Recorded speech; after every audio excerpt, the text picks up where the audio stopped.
Yeah.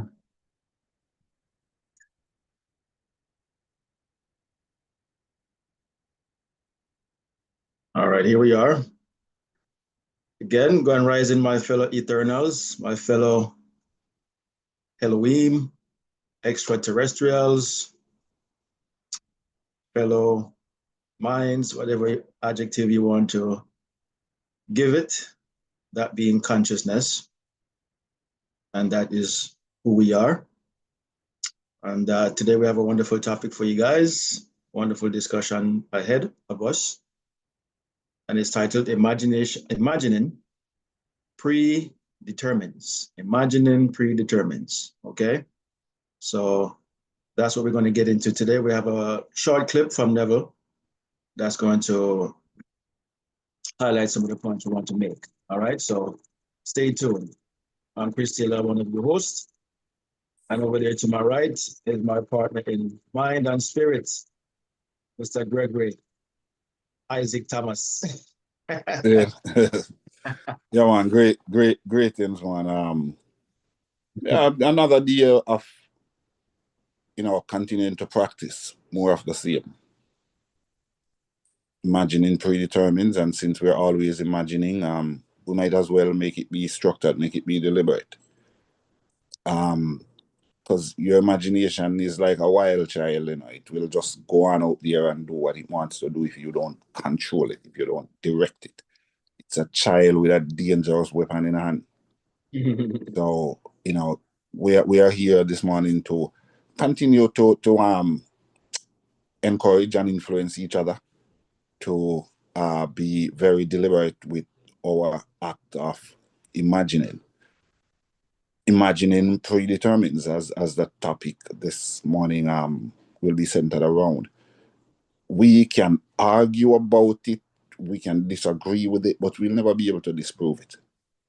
That imagining predetermines. So we want to be here to sharpen that sword of intentional imagination. The tape you're about to listen to, all I never gathered tape, as a matter of fact, to me, they are all equally effective. You really take the time out. I went over it this morning again in preparation for this class. Tape I've listened to 1,000 times, but each time that you listen to it, you become more and more entrenched. You become more and more fascinated with the idea that since I'm always gonna be thinking of something, why don't I think of what I want my outcome, my life to be? And something that I came to this morning while I listened to the tape, that imagine a version of yourself that you like. Do not don't let it be predicated on how the world sees you. If the world like you, if the world appreciate, no. Be the version of yourself that you like. And that's what you should be gunning for at all times. You don't need anybody to be proud of you. You should be proud of yourself. If you're proud of yourself, job complete. If you like yourself, job complete. Because I tell you something, there's a saying I read somewhere that says, he who is a friend unto the world is an enemy unto himself. He who is a friend unto the world is an enemy unto himself. If too much people like you, something not right. If too many people like you, something not right. Because if too many people like you, it's a few things. It's because they can abuse you and them can use you. Get to a version of yourself that you like, and it does not matter who else like that version of you. Get to a version of yourself that you are proud of, and it doesn't matter if anybody else is proud of you.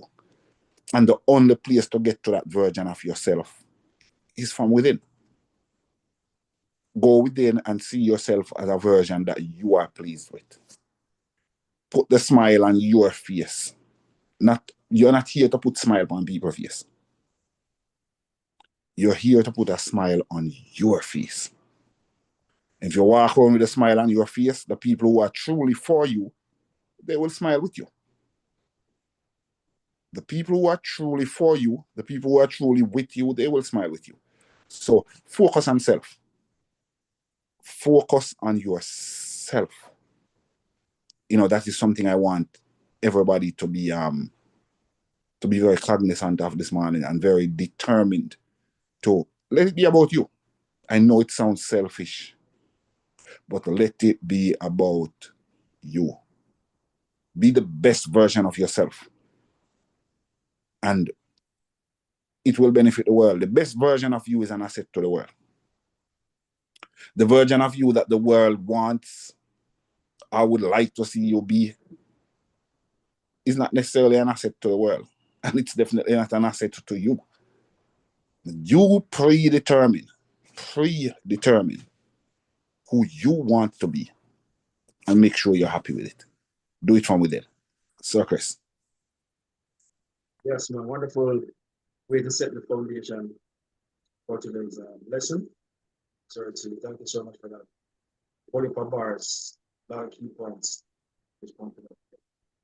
So that said, let us get to the matter at hand. We're going to play this safe periodically. We're going to come back and address some key points we want to about this. So the tape is only about 17 minutes.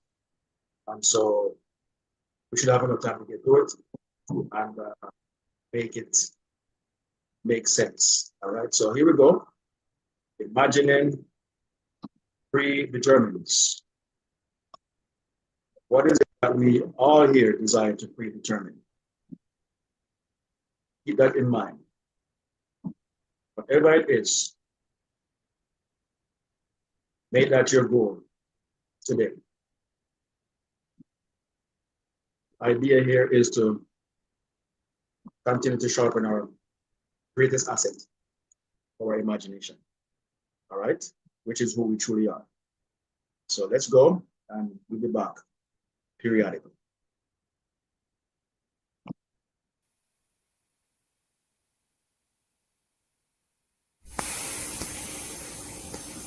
It may seem incredible, but it is true.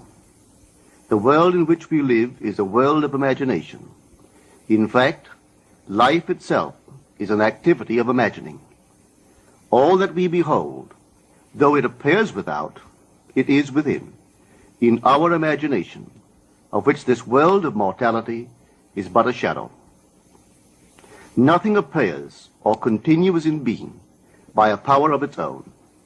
Events happen because comparatively stable imaginal activities created them, and they continue in being only as long as they receive such support. Therefore, the secret of imagining is the greatest of all problems, to the solution of which everyone should aspire. For supreme power, supreme wisdom, and supreme joy lie in the solution of this great mystery. When man solves the mystery of imagining, he will have discovered the secret of causation, and that is, imagining creates reality. Divine imagining and human imagining are not two powers at all, but one. The valid distinction which exists between them lies not in the substance with which they operate, but in the degree of intensity of the operant power itself. Acting at high tension, an imaginal act is an immediate objective fact.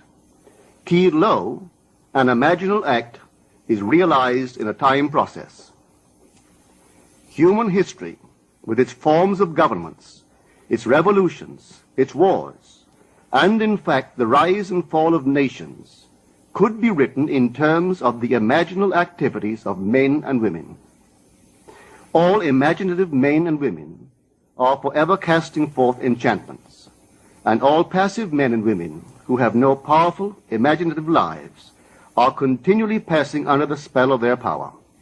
If imagination is the only thing that acts or is in existing beings or men, as Blake believed, then we should never be certain that it was not some woman treading in the winepress who began that subtle change in men's minds, or that the passion because of which the earth has been drenched in blood did not begin in the imagination of some shepherd boy, lighting up his eye for a moment before it ran upon its way. The future is the imaginal activity of man in its creative march. Imagining is the creative power, not only of the poet, the artist, the actor, and orator, but of the scientist, the inventor, the merchant, and the artisan. Its abuse in unrestrained, unlovely image-making is obvious, but its abuse in undue repression breeds a sterility which robs a man of actual wealth of experience. Imagining novel solutions to ever more complex problems is far more noble than to restrain or kill out desire. Life is the continuing solution of a continuously synthetic problem. Imagining creates events. Our world, created out of men's imagining, comprise unnumbered warring beliefs. Therefore, there can never be a perfectly stable or static state. Today's events are bound to disturb our yesterday's established order.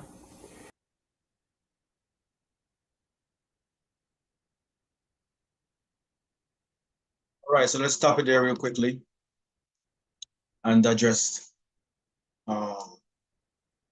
what Neville is getting to there. I like what he just said, that nothing will remain static in the world. There's always going to be changes to come. Those changes that will come are from the predetermined imagining of man. These predetermined imagining are not necessarily obvious to the one imagining or to the many. These are just subconscious behaviors that we have created from an earlier time in our life. And we have taken on that type of a self-image within ourselves. And so we are doing everything in a very interesting way, unconsciously or subconsciously, same thing. We are unconscious of what we're doing because we don't know that what we're thinking or imagining, contemplating, pondering, we don't know that these are predetermining our future. So nothing is going to remain static. Creation is a fluid product, meaning that it flows, it doesn't stay still, cannot remain still. Everything moves, vibrates. It has to be that way or else we'll be stuck. Especially if we find ourselves in our rut. We could never get out of it. So there has to be something that causes it to move, to change. Mm-hmm. Unfortunately, we've been programmed to create more chaotically and remain ignorant that it's us, we are the ones doing it. So we are told that some God in the sky and the devil are always at war and who has determined how the world is going to become or be or end up. You heard Neville said it there. We have a divine imagining or imagination and human imagination. But they are one. They are not two. The divine imagination is the whole entirety of imagination, the power, the extreme, supreme being at its whole self without being fragmented. So what we're seeing, the stars, the moon, all these different entities, is that divine imagining in that visual effect. Then there is the lower self. the part of us that have become fragmented to create individually within that structure that's already been created by the divine imagination. So I always use this analogy: the electrical plant or the water plant as a great source of 100,000 volts, and that 100,000 volts is now split between 1,000 homes, each getting 100 volts, as an example. And we all get to use the electricity individually. You understand? But it's all coming from the same source that exists, and we're using that source, that power, to create in our own home whatever we like, good, bad, or indifferent. If we want to use the electricity to burn our hands, that's on us, or cook food. It does not prevent us or stop us from using it in an undesirable way, because it is impartial. It cannot interfere with how you use it, because within its structure, there are laws that you will understand when used incorrectly, will tell you. You understand? So you don't need any God in the sky or devil to punish you. You are self-governed. You understand? We have to learn how to govern our own imagination. I never said that our imagination, thankfully, is a slowly created outcome. It doesn't happen immediately, as did the divine imagining. That part of it has to be something immediate. But when it's fragmented, it is keyed low.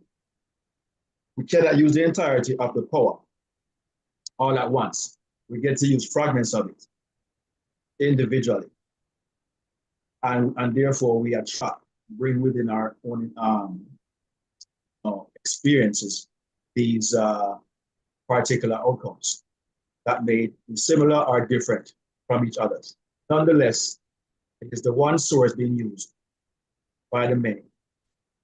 And we think there's another side or another entity out there that is doing all of what's happening. That entity is the imagination of man, male and female, creating out of ignorance. What we're learning to do here is to create on a personal and purposeful way, instead of being ignorant to what we're doing.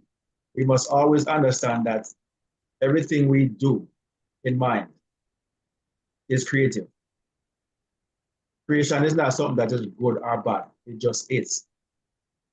The outcome, you will determine if it's a good feeling or not.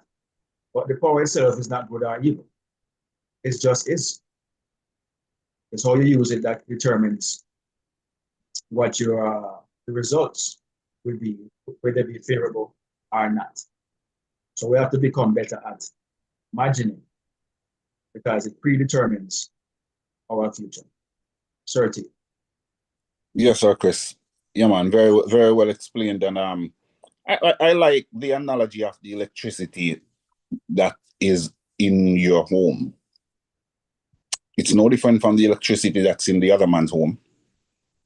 It's the same electricity, but you notice the electricity is in your home and it has all power but no power. The electricity has all power, but the electricity will do and can do nothing of its own until you operate it. The electricity can't tell us a time to turn on the light switch or turn on the TV or turn off the TV because you used too much the electricity. Just, it simply is. You are the operant power. In explaining that it's neither good or evil, you can use that electricity to make some dinner for your child, or you can use the electricity to electrocute your child. The electricity does not care. The electricity will fry one child this morning and sit down there innocent and don't care. Fry the next one this evening. The electricity is not one that is not something that sits there and say, oh, well, that's a child. So if you put him finger in the socket, I'm not going to shock him. It will fry you and it will fry your grandfather too. That's how the power works. There isn't a power, just as we use the analogy of the electricity, there isn't a power there that rewards you if you've been good or bad, so be good for goodness sake. And there isn't a power that is waiting to punish you because you've been, no. It's the same power. Same power we cook dinner and the same power where you electrocute to death. You are the operant power. As you mentioned with creation, things are always being created. There's a reason why the book would explain it, that even the God, the mighty God, took 7 days to create, because creation is a continuous process. It's a continuous. Now, keep in mind, that we here at the Great One, the One Great I Am, we don't over here subscribing to no God creating no world in no 7 days. These are all allegories. We are just exercising the analogy that it really, as it relates in a natural life, that you are always in the process of creating. And to show you, even on a grander scale, that creation is continuous. The man who died 150 years ago, come back. If he should come back now, I show him my aeroplane and ask him where he come from. He go to say, God created. Because just like how when he was here, he would look at the sun and the moon and say God created, because he doesn't know how it got there. He would look at an airplane and say God created because he does not know how that thing come into being, because nobody in his lifetime was able to create something like that. So he would have tell us that God somewhere created. You understand? So everything is a process of creation. And it starts with you in your own mind. And like I said, just like the man thousands of years before you is looking at a natural thing and like an aeroplane and say God created. Everything where you see around you, it is man that continues to create everything. Everything. All right. So remember now that you have the power to create as well. And you have the power to create in your own world whatever you will. It's totally up to you. So, Chris. Yes, thank you for that. So we are not.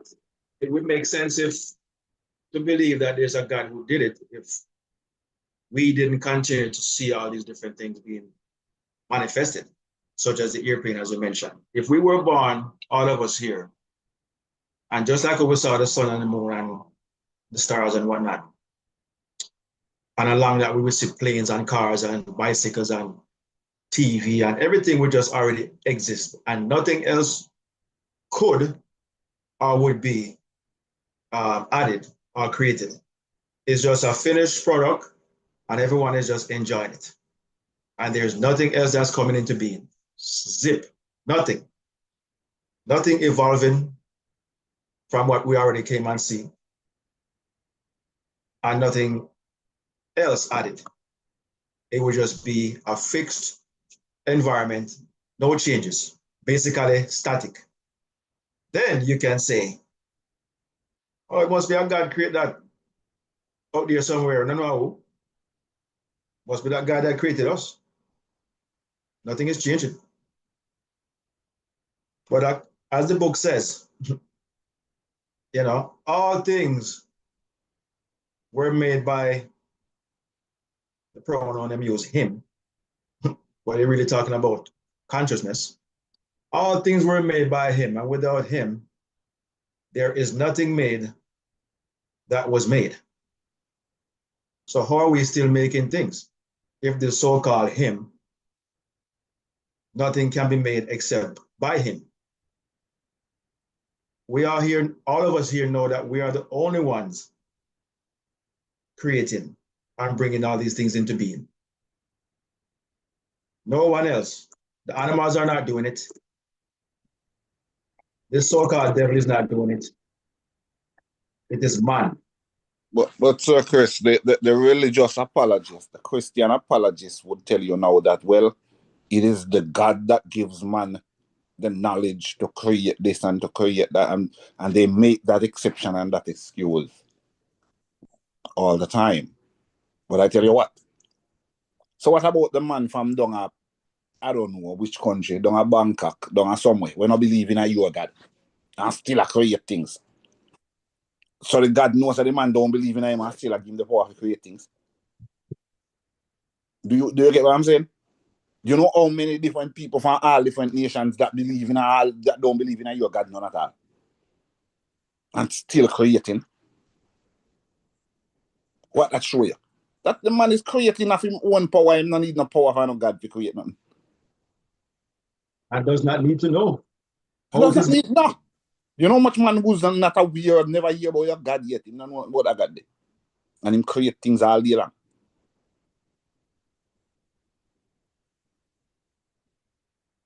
All from within. As it says, Sir T, we are the operant power, meaning, as Never say, man is all imagination. Okay? That's who man is. The imagination. Not the flesh, not anything outside of ourselves. We are the imagination, exercising our power, whether it be consciously or unconsciously. But nonetheless, we are operating it as the Father. Okay? Divided as the sons. Okay? So let's get back into it. And we'll be right back momentarily. Let's go. Imaginative men and women invariably unsettle a pre-existing peace of mind. Hold fast to your ideal in your imagination. Nothing can take it from you but your failure to persist in imagining the ideal realized. Imagine only such states that are of value or promise well. To attempt to change circumstances before we change our imaginal activity is the struggle against the very nature of things. There can be no outer change until there is first an imaginal change. Everything we do, unaccompanied by an imaginal change, is but futile readjustment of surfaces. Imagining the wish fulfilled brings about a union with that state, and during that union we behave in keeping with our imaginal change. This shows us that an imaginal change will result in a change of behavior. However, our ordinary imaginal alterations, as we pass from one state to another, are not transformations, because each of them is so rapidly succeeded by another in the reverse direction. But whenever one state grows so stable as to become our constant mood, our habitual attitude, then that habitual state defines our character and is a true transformation. Now let me call your attention to the design on the cover of this record. You will notice a man sitting on a park bench, imagining himself to be in a home. This is the secret of those who lie in bed awake while they dream things true. They know how to live in their own dream house until, in fact, they do. Man, through the medium of a controlled waking dream, can predetermine his future. That imaginal activity of living in the feeling of the wish fulfilled leads man across a bridge of incident to the fulfillment of the dream. If we live in the dream, thinking from it and not of it, then the creative power of imagining will answer our adventurous fancy, and the wish fulfilled will break in upon us and take us unawares. Man is all imagination. Therefore, man must be where he is in imagination, for his imagination is himself. To realize that imagination is not something tied to the senses or enclosed within the spatial boundary of the body is most important. Although man moves about in space by movement of his physical body, he need not be so restricted. He can move by a change in what he is aware of. However real the scene on which sight rests, man can gaze on one never before witnessed. He can always remove the mountain if it upsets his concept of what life ought to be. This ability to mentally move from things as they are to things as they ought to be is one of the most important discoveries that man can make. It reveals man as a center of imagining, with powers of intervention which enable him to alter the course of observed events, moving from success to success through a series of mental transformations of nature, of others, and himself. How does he do it? Self-abandonment. That is the secret. He has to abandon himself mentally to his wish fulfilled, in his love for that state, and in so doing live in the new state and no more in the old state. Now we can commit ourselves to what we do not love. So the secret of self-commission is faith plus love. Faith is believing what is incredible. We commit ourselves to the feeling of the wish fulfilled, in faith that this act of self-commission will become a reality, and it will, because imagining creates reality. Imagination is both conservative and transformative. It is conservative when it builds its world from images supplied by memory and the evidence of the senses. It is creatively transformative when it imagines things as they ought to be, building its world out of the generous dreams of fancy. In the procession of images, the ones that take precedence naturally are those of the senses.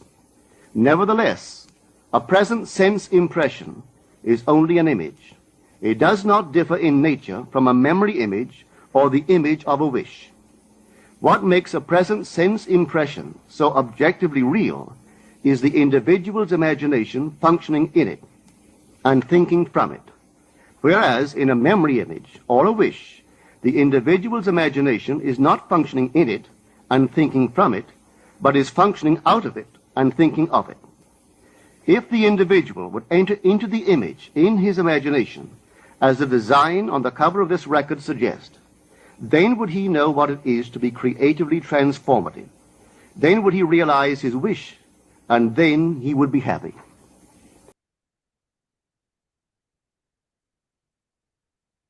All right, let's see how to make that a little bit more clearer, what Never just said right there.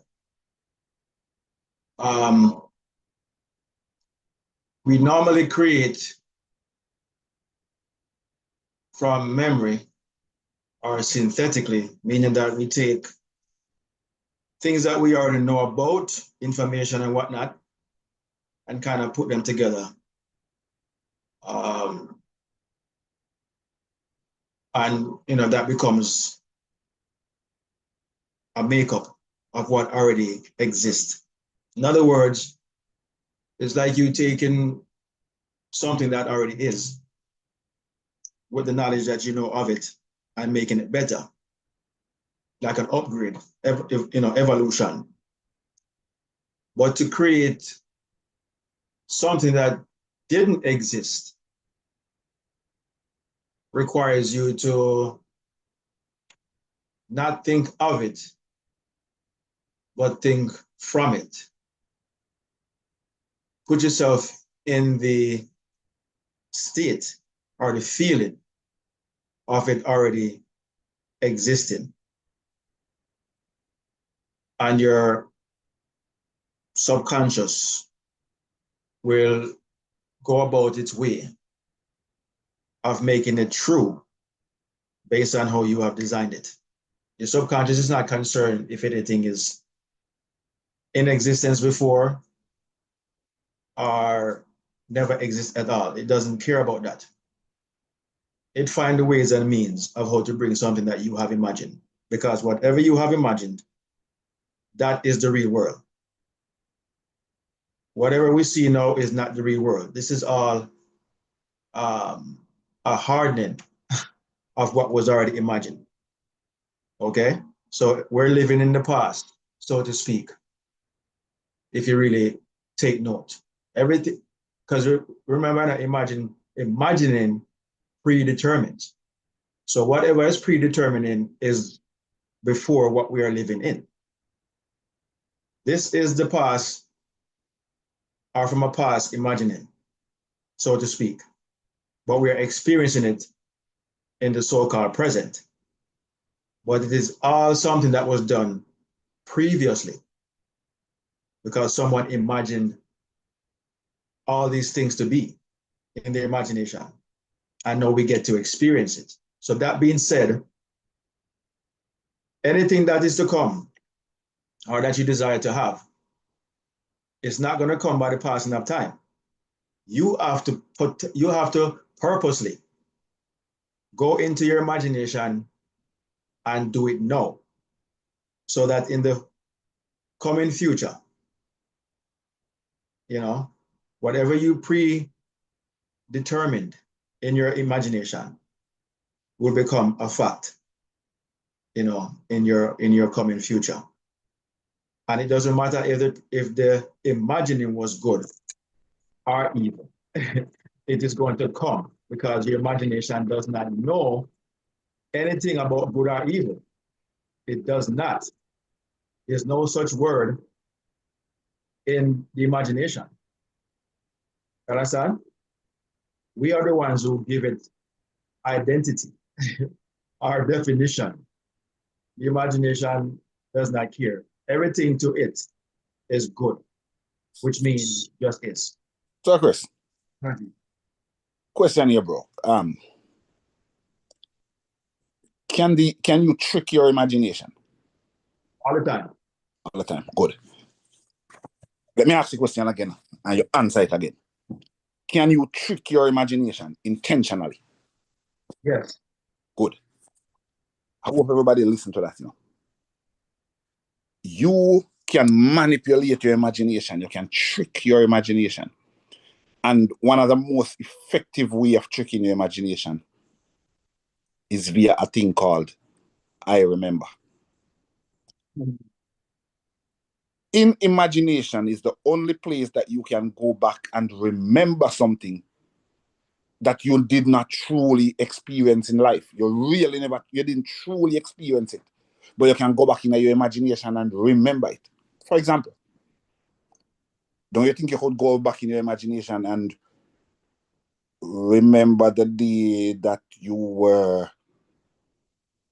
whatever, let's say President Trump, or whatever, whichever president, do you think he could go back in his imagination before it happened and remember the day of his coronation, remember the day when he was crowned president? Sure, you can. You can trick your imagination like that. And you can make it in your imagination. You can give it all the tones of reality in your mind. You're seeing, you stepping up to the podium to speak and everybody's applauding you and your vice president is there. You can trick your imagination like that. It's called being an actor. That's what we are all here. We're actors. So you can go into the theater of your mind and create your own movie. Create it like it's a past event. Now, how well you execute that is gonna determine whether it come forward or not, or how quickly it come forward. This memory technique that I'm telling you of. So you go back in and you remember something that never truly happened, but you remember it in such a convincing way. You give it all the tones of reality. You're hearing people commending you. You're shaking hands. You can literally feel your hand shake with a great person, like the governor or somebody's congratulating you and you're having a handshake with him. And you remember that. The thing about memory is when you think of something, you're placing it in the future. When you think of something, you're separating yourself from it. You're putting it in the future. But when you remember something, you're putting it in your past. And you are already attached to it. It's your memory. You are remembering the experience. So when you go back into and imagine, never tell us the story where the grandfather would stand on an empty plot of land and say, I remember when this was an empty plot of land. What do you think he's doing when he's doing that? He's making, in this moment while he's doing the memory, he's making the plot of land no longer empty, because he's saying, I remember when it was empty. And he's not just saying it, he's literally exercising that. Damn, I remember this plot of land was empty, was an empty plot. Meaning right now it's no longer empty. He's seeing a construction on it right now. That is what, see, your mind, can only do a few things. The mind only has a few functions. You can imagine, you can think, or you can remember. That's the only three things you can do. Thinking is a present event. When you're thinking now. Imagining is a future thing. You're putting it into the future. But remembering is a past. You're putting it into the past. So when you say, I remember when, and you truly go back into your memory. Every image can be embodied. So, Chris, the other man say, every image can be embodied. So if you go back and image an event as if it's a past event, it can be embodied. It will take on the tones of reality. It will, that word, that thought will put on flesh. Why you think actors, movie stars, we call them stars, why you think they get paid so well? Because that's what it is. You get paid for acting. You will get paid in your own experience based on how well you act out your imagination. And again, I'll implore you, don't just project your imagination into the future. Because if you keep projecting it into the future, then it will always be in your future. But if you put it in your past, then you have already attached yourself to it. It's already yours. Your memory is yours. So I would implore you guys, when you sit to imagine things, make it a past event. Make it a past event. So right now you're just sitting here reliving it. Not hoping to live it. You are reliving it. Meaning it's already yours. It's already yours. Your experience, what you have experienced, it's already yours. So you're just sitting here thinking back about it, rather than projecting it into the future and hoping for it. What is fate? Feeling as if this happened. Feeling as if this happened. Faith. In the Bible, it says faith is a substance of things hoped for, meaning hoped for. You were once hoping for it. It is the substance, it is the tangible, natural thing that you had hoped for. So if in your imagination all you're doing is projecting things off into the future, it will always be in your future. And you will never physically embody it. But if you put in your past, meaning it's already yours, it already happened. Feel as if this happened. Past tense. So, Chris. I spit some bars, 30. That was wonderfully explained. By the way, as you say that, keep in mind now, guys, like everything else in this life, it is easier said than done. Because I can sit up here right now and tell you this. That does not mean that I have it all set. No, I have to do it. It is easier said than done, but at least you know what to do. So go ahead and do it. I remember when. Exercise that memory. Back to you, sir. Yes, sir. I love that analogy that Neville used that you just mentioned here. I remember when. Sounds foolish, as you said, that it is something that you never really experienced. But as the question you asked, can you trick your imagination? Yes, that is the trick. that you play on the imagination, because your imagination does not know the past from the present. To the imagination, everything is present. There's no past, there's no future.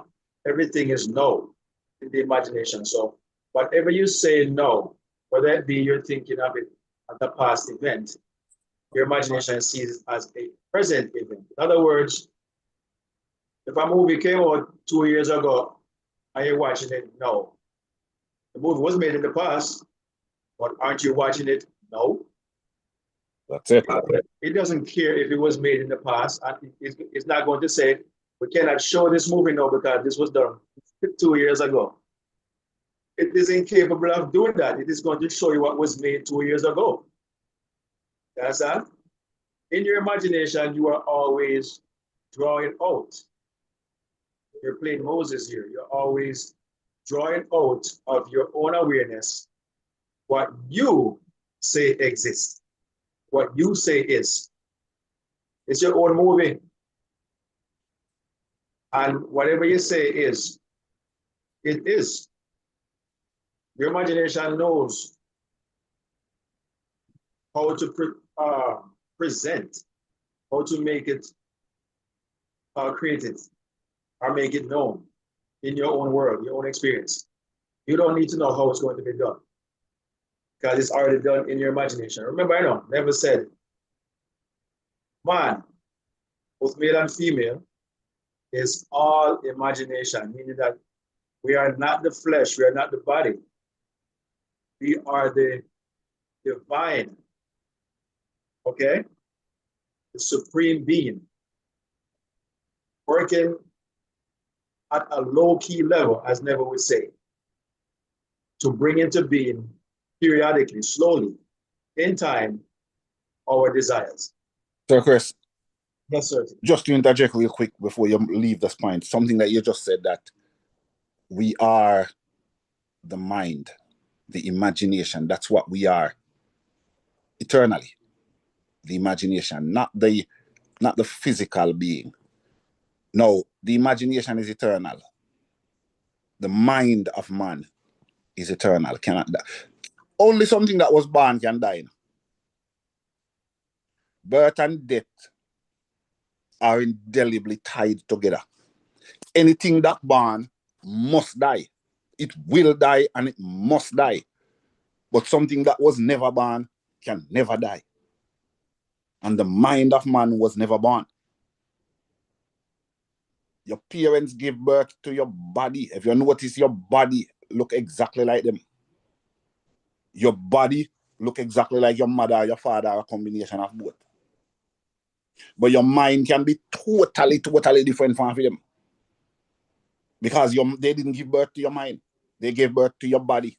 The mind has always been there. There's a saying that say what man has done, man can do. What does that say? I think Aristotle made that statement.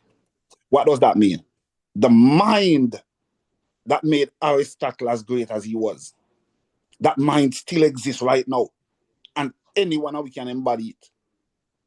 You can never embody Aristotle's body, but you can embody Aristotle's mind, because that mind has been there from time immemorial, and it is always there. When you see a one come through, born in this earth, and from him a 4 or 5 year old, he seems so clairvoyant, and you wonder how he know all these things at that age, because his body is 5 years old, but your mind is not 5 years old. That mind has always been here, and him just embody the mind of a great one. That's why you call him a genius. Because somewhere in his genetics, somewhere up in family line, there was a great grandfather who was a similar genius. He didn't know that great grandfather.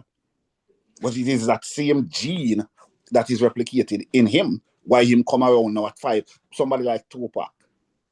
And I listened to a speech from a 17-year-old Tupac, or Martin Luther King, or one of these guys. I listened to a speech from a 17-year-old Tupac, and I was blown away. There is no way a 17-year-old can know these things. Because his mind is not 17-year-old. His parents gave birth to the body that we're looking at. They didn't give birth to his mind. You're noticing how smarter than his parents. So just keep in mind that the mind, the imagination of man, no limits. Now, in the Esau, Jacob, and Isaac conundrum, in that story, in the scripture, keep in mind that's a story, and not something well literally happened. It's a story that is trying to pronounce something to us. And we have to get the esoteric meaning of that story and apply it in our life. In that story, Isaac, the father, represents the imagination. Isaac, the father, represents the imagination. Didn't Jacob, the son, didn't he trick the imagination? Yeah. He tricked the imagination, and didn't he get the reward he was looking for? Great point, 13. Like that. Good. You can trick your imagination. You can trick the father. As a matter of fact, the father is inviting you to play the trick on him. He's inviting you to play the trick on him. And he's going to reward. It doesn't matter. When we read it, we might look at it and say that was a nasty thing for Jacob to do, man. Or him for trick him brother and take birthright and that. No. The father don't care whether it's the wrong boy or the right boy. If you feel right and you present yourself as the right boy, then you get the right blessing. So, did you think Jacob had any doubt in his mind him or get what he want? He had absolutely no doubt. He prepared himself. He makes sure him look right, him sound right, him smell right, him feel. You know what is the five senses? He made sure he looked right, he sounded right. Even when the father said about the voice sound like Esau. But Jacob was able to disguise his own voice and to take on Esau's voice close enough that even though the voice kind of sound like, because keep in mind the boys were 40 years old, they weren't children. In the story, they were 40 years old when this happened, you know. Because the father is old and blind, the boys are not, they are not children, a grown man them. So the father would have known Esau's voice as much as they are twins. He know that man voice different from a man voice. But Jacob wasn't able to disguise his voice enough that it left Isaac doubtful. The voice kind of sound like Esau, like Jacob, but him say, come at me feel you. When him come near, him smell like a farmer. Keep in mind, Jacob was a house guy. He's they were on a mama boy. They were on his mother in the house all day long. Esau was a hunter. Him smell like the field. But mama already saved some of Esau's clothes and Jacob is wearing Esau's clothes, so him smell like him. Father is blind, him can't see him. So that's one of the five senses gone. So he can't see him, but he could hear him. He could smell him. He could feel him. And he could taste the soup when him send him go make. You think the father never asked Jacob to make that soup there before? He asked Jacob to make the soup before. Jacob no cook his soup good. Esau is the one who cook it right. So when the father cook, you know what is the mother never let Jacob cook the soup. The mother say, you go catch the goat kid and care come give me. We cook the soup. Because I know how to cook the soup, make it taste like how you think teach Esau to cook the soup. And mama teach Esau to cook the soup, so mama know how to cook it just like how Esau would cook it. So Isaac was left, the imagination was left with only 4 senses, not 5. Blind, can't see. But he can hear, he can taste, he can touch, he can smell. So Jacob had to present himself where he sounds like Esau, he smells like Esau, here is skin on him so he feels like Esau. Play that trick on the imagination and one. It's an example for us to follow. It's not a story for us to go around preaching that story like something did happen. That's not what the story is in the book for. The story is not in the book for you to go around regurgitating it and preaching it to a younger generation over and over again like something historical did happen. That thing never happened. It is something for you to make it happen. That's what the story is for. You should make it happen. It's not something that happened. And the only way to make it happen is to trick the imagination. You must do what Jacob did. Can you do it? Aristotle said what man has done, man can do. Just like you can go around believing that Jacob did do it, well, believe that you can do it. Circus. That's sorry to that's my favorite story in the book, Mine too. of all time. I remember being in church, hearing that story. I have no idea what it meant, other than it was historically presented. Only to find out later on, as I read, that it was nothing about two guys named Esau and Jacob. It was about your own self. It's amazing. When you know or you create easier and differently and much better. I love how you mentioned the Father. The Father is blind. Your imagination cannot see. It does not see because it is the just judge. If it could see like these two eyes, it would determine who to get and who not to get. It would become prejudice and selfish. But it is an unselfish judge. It is a just judge. Does not care if a man devises in his own mind that he is determined to do or act out some type of evil. It's amazing.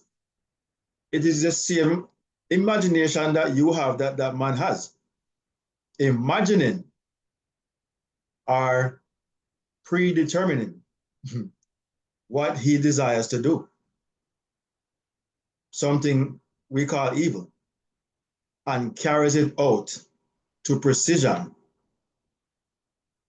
So what would we say? Is the devil that did it? No, it's the same imagination that he has. You understand? He decided to use it that way because it cannot determine if it's being used for good or evil because it does not know evil. The user has a description or a determined outcome that they want. But the imagination does not care what that outcome is because everything to the imagination has to be good. It cannot determine which to do and which not to do because it would not be just. You have to be a just judge. And that's what the imagination is. Man has devised laws and stuff like that to rule or to create a balance, so to speak, for what man does or will continue to do. Because if we don't put these borders, we will be, so spontaneous and out of character with everything that we do. So there has to be boundaries that we set because we know the imagination knows that at this controlled level, operating as flesh, as man, in order to protect our world, to have like a balance, control, unity, stuff like that. There has to be the sense of boundaries. It's like water. You have to direct the water where it wants to go because the water does not care where it goes. So you have to have embankment, something that houses it and channels it to where you want it to go. Because if left as is, it's going to destroy everything in its path. The imagination knows that. And we are carried out those governing responsibilities to protect the environment. So, Chris, you mentioned the impartial father, which is the imagination, that it does not see. It's blind.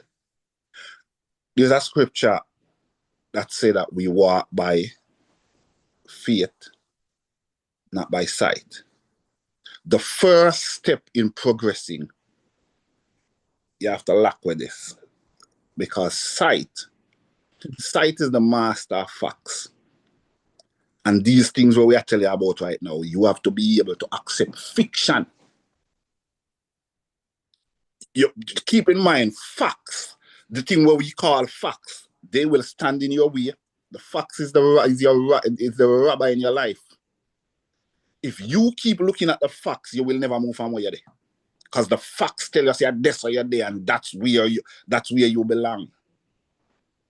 You have to lose sight. See, sight is a function of the eye, but vision is a function of the mind. Without a vision, my people perish. You notice it's not without sight. Without a vision, my people perish. You have to lose this. Don't look out at your eyes, and you have to tell your eyes what to see. Tell your mind what to think. So you don't just look at that thing and accept it as it is. That's a thing called fact. What we are here to do is to erase the facts, deny the facts, prove the facts to be not factual. That's what we're here to do. When the right brothers tell us that they want to build a plane and the plane go fly, people not the man put them in a straight jacket. Because the fact at that time, and I'm talking facts backed by science at that time, was that it is impossible for you to build a metal object that weighs 10,000 tons and it's going to fly through the air. That was a fact at that time. Is that still a fact? It's not a fact anymore. It has been proven wrong. If the Wright brothers were to stick with the facts, we would still be sailing on a ship from here to Europe. Now, keep in mind, there was also a day when it was impossible for you to put a ship where we have much million tons in the water and it remain afloat, and metal it make out. There was a day when that was the fact as well, All facts can be changed. What cannot be changed is the truth. And the truth is that there is no limit to the imagination. That's what the truth is. The facts will change all day long. The truth can never change. And the only truth is that there is no limit to the imagination. None. Absolutely none. So these are the things that we have to embody within ourselves. And like I said, if man has done, man can do. Because that's never have we have saying the rich man, the poor man, the beggar man, the thief. These are not four separate minds. It's a rearrangement. It's four different rearrangements of the same mind. Because the rich man today can become the poor man tomorrow. And the beggar man today can become the rich man tomorrow. And the thief today can be the judge tomorrow. And the judge today can become the thief tomorrow. It's the same mind. It all comes down to the arrangement of your mind. Who are you? Who are you? Because who you are is not what the public see you as. Who you are is who you see yourself as. Who are you? Are you grounded by the facts? Or are you grounded by faith, feeling as if this happened? What do you hang your hat on? The facts or faith? Can't be both. It cannot be both. Faith is the opposite of fact. Fact is the opposite of faith. Which are you?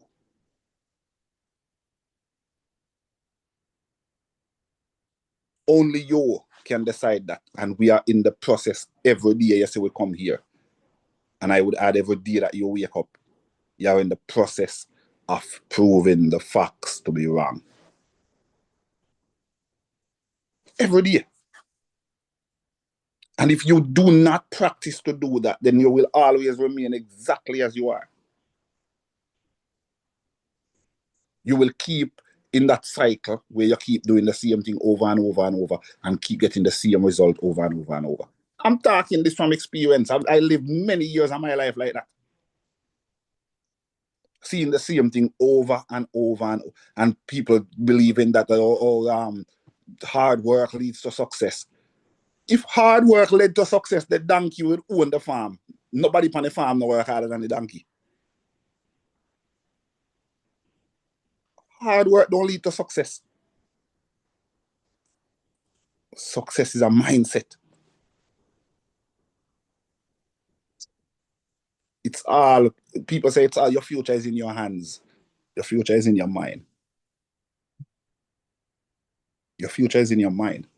And if you notice, nobody can extract that out of your mind for you. You are the one who have to put that work in.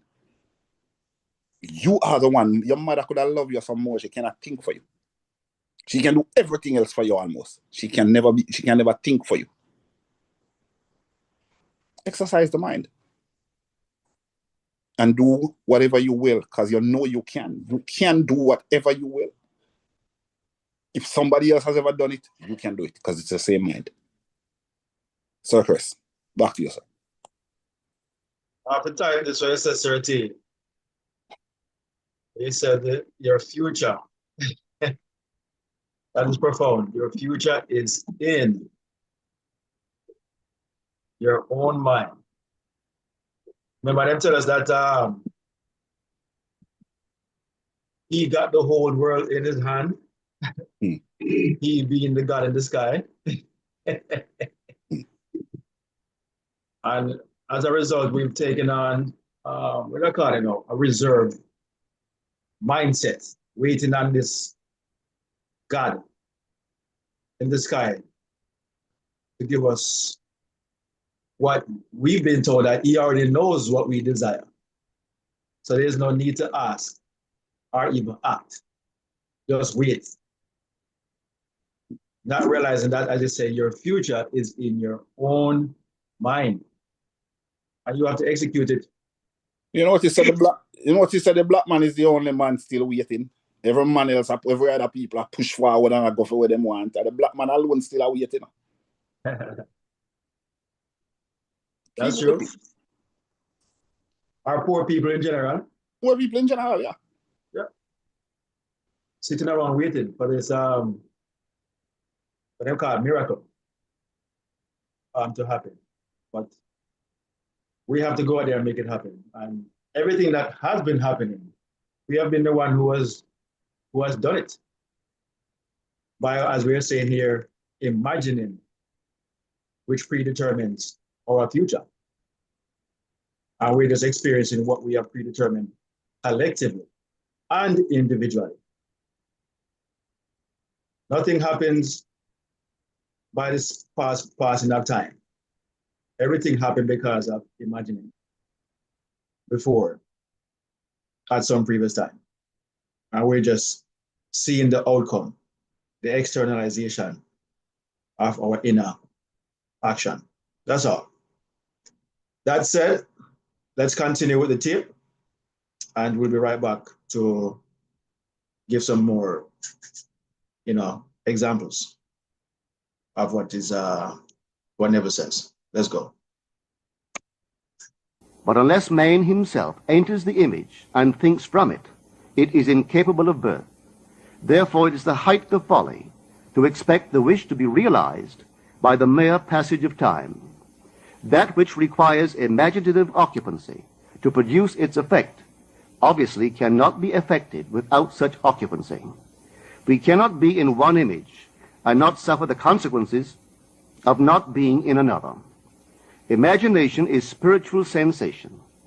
Enter the image of the wish fulfilled, then give it sensory vividness and tones of reality by mentally acting as you would act were it a physical fact. Now this is what I mean by spiritual sensation. Imagine that you are holding a rose in your hand. Smell it. Do you detect the odor of roses? Well, if the rose is not here, why is its fragrance in the air?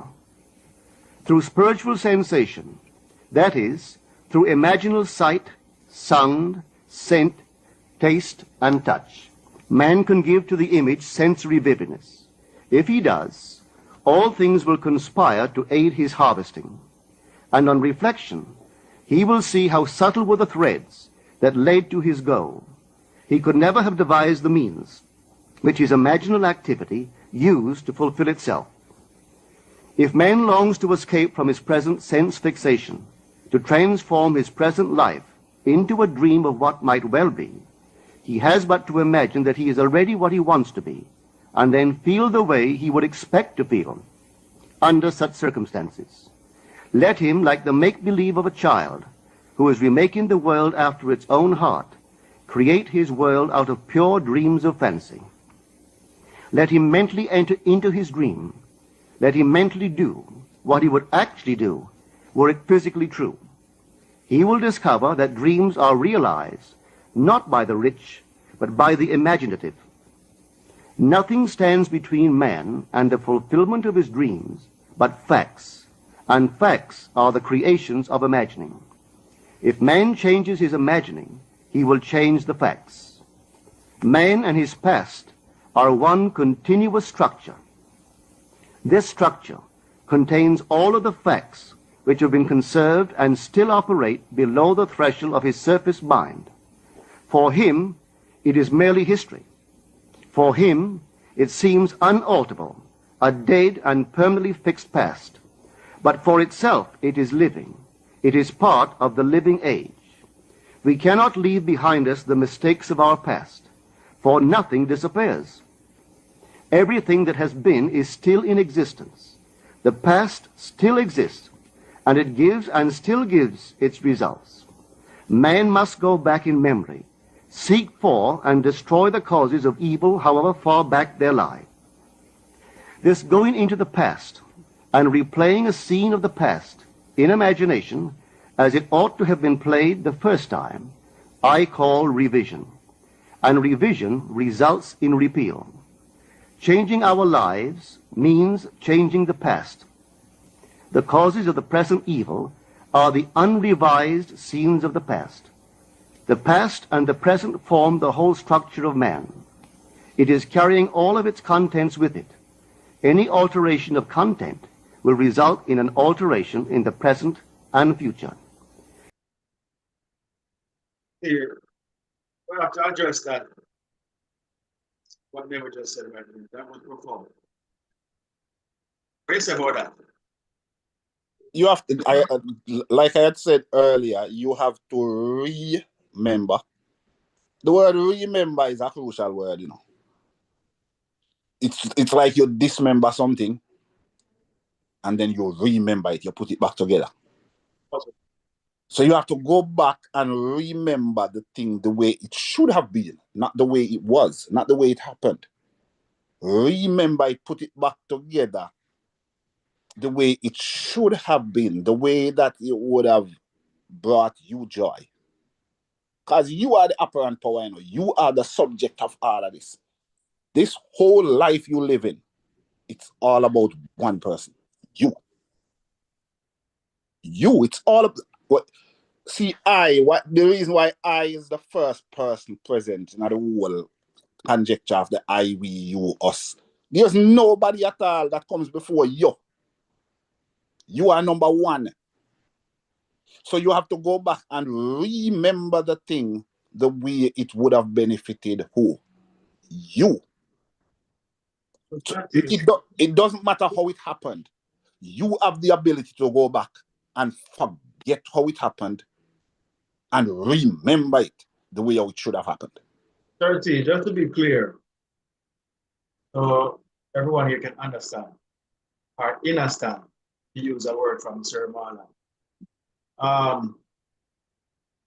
All right.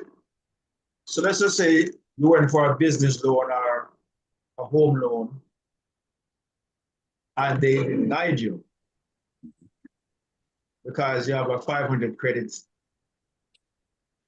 score. You're only making 50,000 a year, if that. You've had some repossessions. I'm talking about myself. whatever I'm telling you, I'm talking about me, right? You had some repossessions, you've been denied, this and that and the third. Are you saying that you can go back and change what you had heard, what they had told you? Yes, sir. How you do that? Not only that you can, you should. Go back and remember. And the most important thing to remember is remember how you felt when they approved you. Remember how you felt. Feeling is the secret. Feeling is weird. When the thing connect, it connect on a level of feeling. Saying that is the deepest level of the inner man, is feeling. So go back and remember how you felt, even though it never happened, you know. Go back and remember the joy you felt when the man said approved.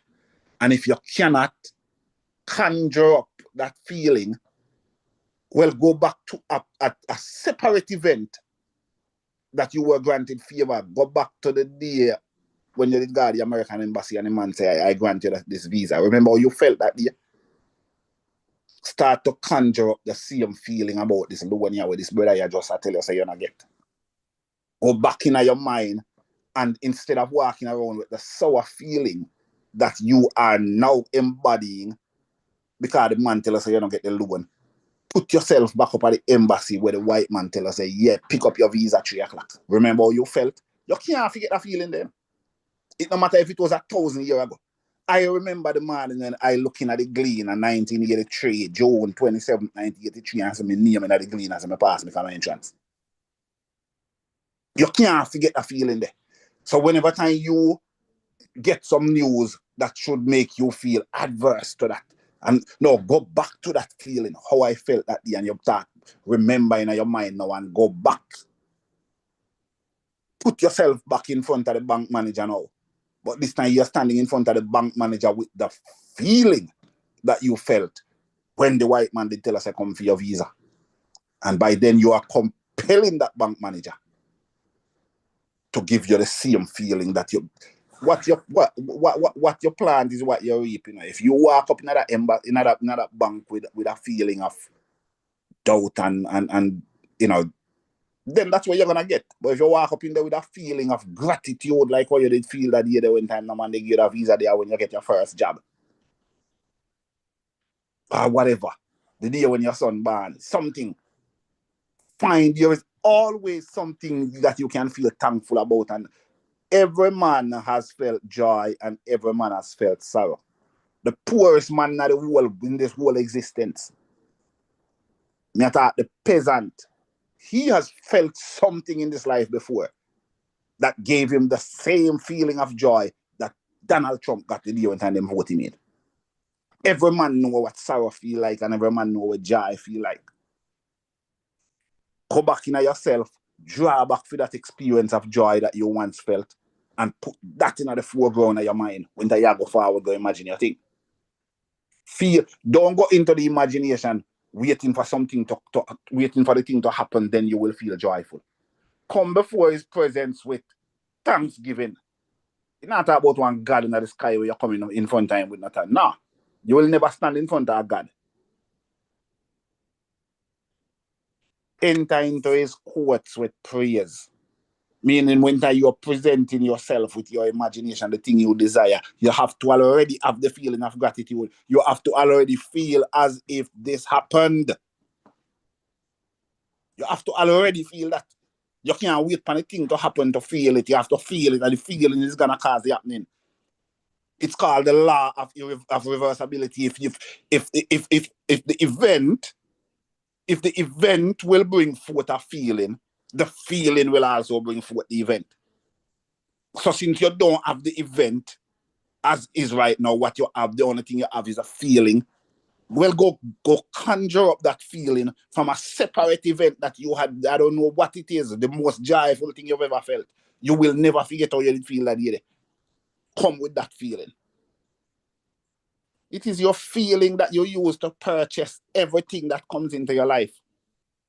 Your feeling is the is the currency that you use to purchase everything that come into your life. You know, a scripture in the Bible, when the Bible says you must come buy bread without money. And that's it I talk about. It's that it's talking about. Another scripture tell you about according as he has given unto every man the measure of, notice he didn't say a measure of faith. The measure of faith. That measure of faith is joy. Joy and thanksgiving.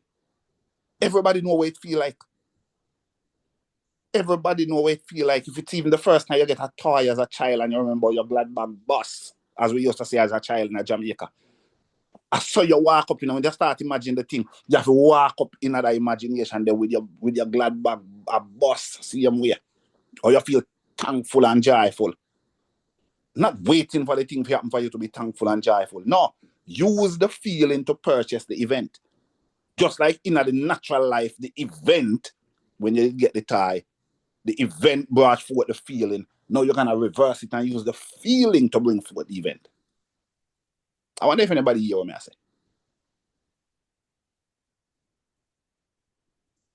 This is how you operate this thing. You have a limitless power at your disposal, like the electricity where Sir Chris used as the example. You have the electricity around up and down all over in your house and your house in the darkness. What you? Turn on the light. You can do it. And certainly you notice that the as if the light doesn't come on, it is usually either ignorance of how to use it. Mm-hmm. You don't know where the switch is, or you don't know what direction to turn the switch. But the power is in the house. You know, so we have to learn what buttons to push when using our imagination, because it is already set, predetermined. Everything already exists within it. We just have to call it forth, like Lazarus from the dead. Everything in the imagination is in darkness,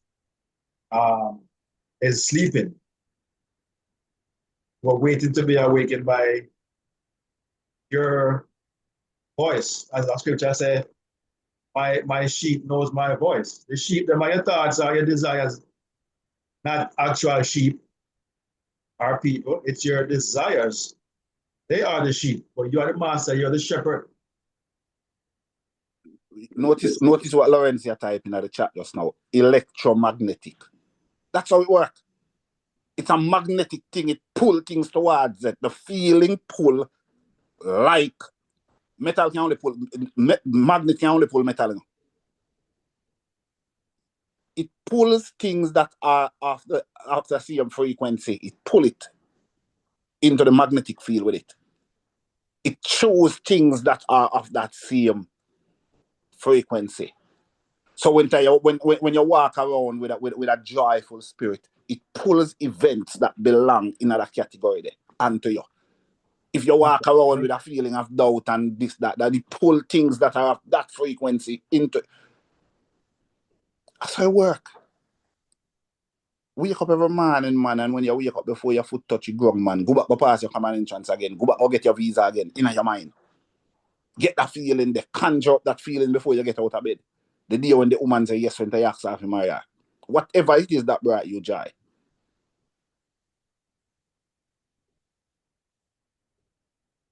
That's our subconscious programming certainty, our programs,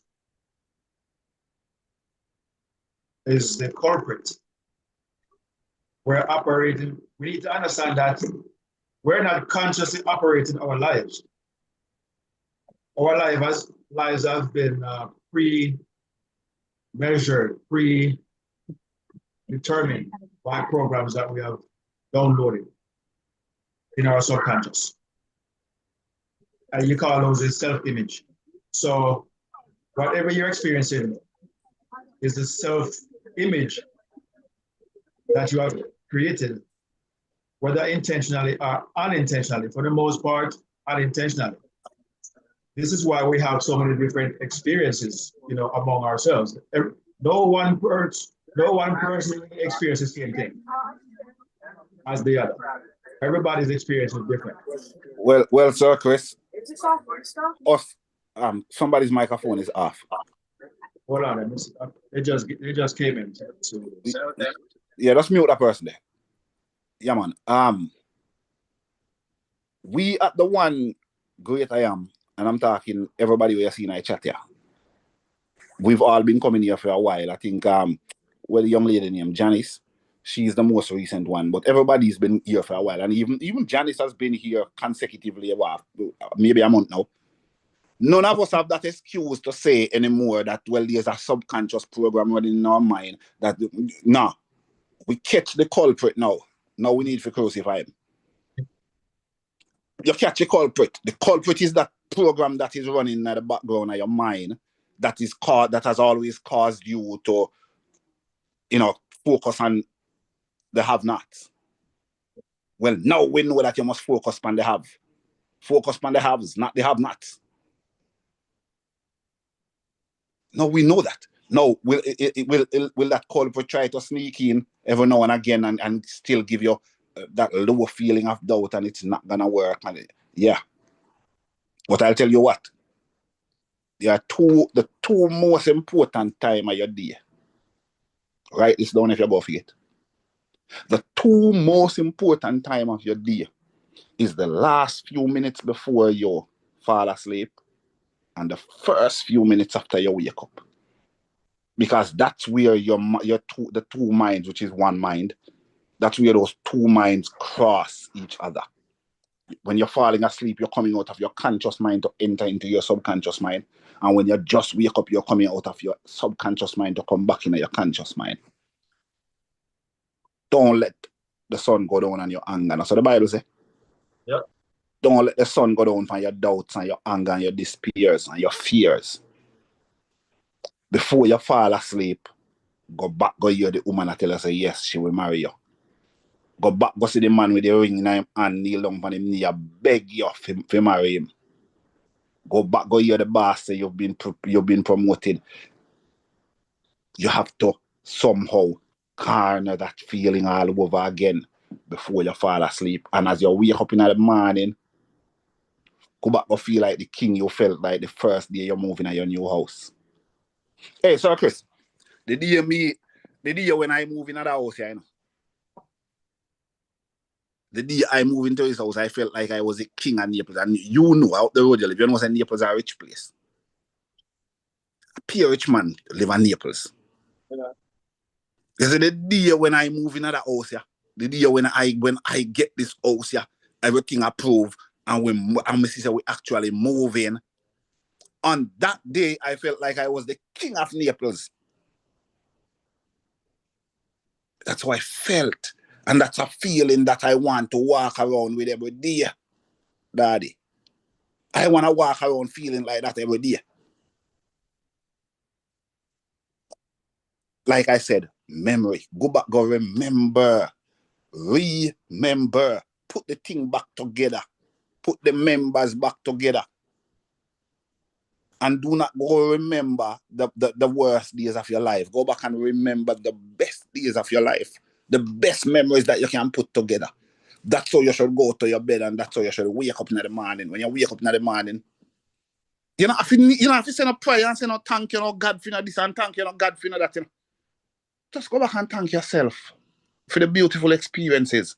Go back and just remember the beautiful experiences that you've had and put the smile on your face all over again. There's no gratitude that measures up to that. And go about your day.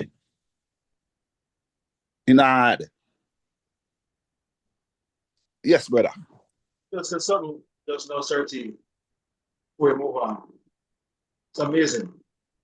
So when we go back and we remember our sad outcomes, our undesirable past, isn't that a form of what we're talking about is going back to review what had happened, and by reviewing it, you are remembering it. Yes. you're doing it again. Yes, you're putting it back together again for it to come back and present itself in front of you again. Oh, so that's amazing, because this is why we have perpetual outcomes, where you have some people say, boy, yeah, I cannot catch a break. Like, I've had friends say to me, why do I keep having these experiences over and over and over? Because you keep remembering. Let me show you something. You see, when an event come to pass, when an event physically come to pass in your life, it started from a non-physical standpoint. Everything that is physical started from non-physical. So it started from a non-physical standpoint, and it put its members together until it is fully developed, and the baby born. And the baby born in front of you. Once the event happening, it disassemble again. It goes back to the nothingness from whence it came. If you go back and remember it, meaning you put it together again, then another baby go born again. You have to stop remembering the children where you never want. Because them all keep born again. It hardening to fact, as some Alan say. Just remember, say, everything that you see physically happen, everything that is physical came from the non-physical. I don't think there's anybody at all that could disagree with that. Even your picnic, the most tangible thing that where you see you're bringing out the world, where you bring it coming out the world, your child. That child didn't start out physical. It first start out with the thought that come in your mind. Say, you see that brown in there? You know me like them curved up on our body, or our body curve up like country road. And your thought approach her. And everything before the child came into the being, the thought was there before the act took place that bring forth the child. It came from non-physical until it became physical. And one day that child is going to die and become non-physical again. And if you want another child, you have to go back go see one next browning and start over again. When I say browning, I don't like brown. I just attack woman, attractive woman, black woman, curvy and attractive, just to see. I hope you get my point. It all started from non-physical, come back around to physical. Now it's the same thing with the events happening in your life. It all started with the thought, and the thought led you to perform an act, and that act caused something to happen, and now the thing is physically in front of you. And once it is physically in front of you, that is complete. So it disassemble again. And if you remember it, it will come back again. And if it was a good child and you remember it, it will come back again. And if it was an evil child and you remember it, it will come back again. Do not remember the things that did not benefit you. You catch it? It's because you become emotional about the certain thing. Whatever you become emotional about, it's like it becomes a subconscious memory. You know that certain things that you never forget when it happened, because you became emotional about it in some way. And there are some things that you completely forget because your emotions were never caught up with it. Like, people had to remind you. Or you remember that one time when, your kite got caught in the live wire or whatever. And it wasn't something that was emotional to you, so it didn't register in your subconscious. All right. So the bad things that happen, they have a way to sustain our emotional attachment to them. So now we have to learn how to disengage, initiate the Judas by dying to that memory, and instead remember the outcome that we desire as we began, addressing this question. Only remember or address or go back to the desire that you want to experience. And as Neville say, don't think of it, but think from it, or think within it. Put yourself in that desire and stay there and have expectancy of its delivery at some point. Have the faith that it already has happened.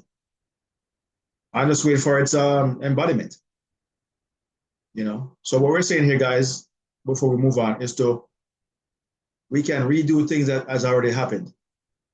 Negatively, if you want to use that term. Some reason I just feel that word, negative. There's a reason. But we can go back and give it light, you know, give it posture, give it definition, rearrange how it came out, undo it. It's like water that is frozen. You didn't like how it looked, just let it thaw out back into its original source or form, water, which has no form, and then reform it in the form that you desire. You didn't like the squares, well, put it in something that looks like stars or something that's round or triangle, whatever shape that you were looking for. Just undo it. So that is a great analogy right there. It's something that was frozen, but as you can see, it's not solid, meaning it's not permanent. It is just for a time. You can thaw it out by exposing it to the elements that will undo it and then redo it how you desired it to be in the first place. It's the same thing. So you see, the past can be rearranged and do over in the present or in the future to become your present experience. It's not solid, it's not final, unless you say it is. Isn't that amazing? So with that said, let's play out the rest of the tape, and we're going to come right back to close out. We're going to have a few more minutes to go on the tape, and then we're going to come back and close out this session. All right, be right back. Live nobly, so that mind can store a past well worthy of recall. Should you fail to do so, remember, the first act of correction or cure is always revise. If the past is recreated into the present, so will the revised past be recreated into the present. Or else, the promise that though your sins are like scarlet, they shall be as white as snow, is a lie. The question may arise as to how, by representing others to ourselves as better than they really were, or mentally rewriting a letter to make it conform to our wish, or by revising the scene of an accident, the interview with the employer, and so on, could change what seems to be the unalterable facts of the past. But remember my claims for imagining. Imagining creates reality. What it makes, it can unmake. It is not only conservative, building a life from images supplied by memory, it is also creatively transformative, altering a theme already in being. The parable of the unjust steward gives the answer to this question. We can alter our world by means of a certain illegal practice, by means of a falsification of the facts, that is, by means of a certain intentional alteration of that which we have experienced, and all this is done in one's own imagination.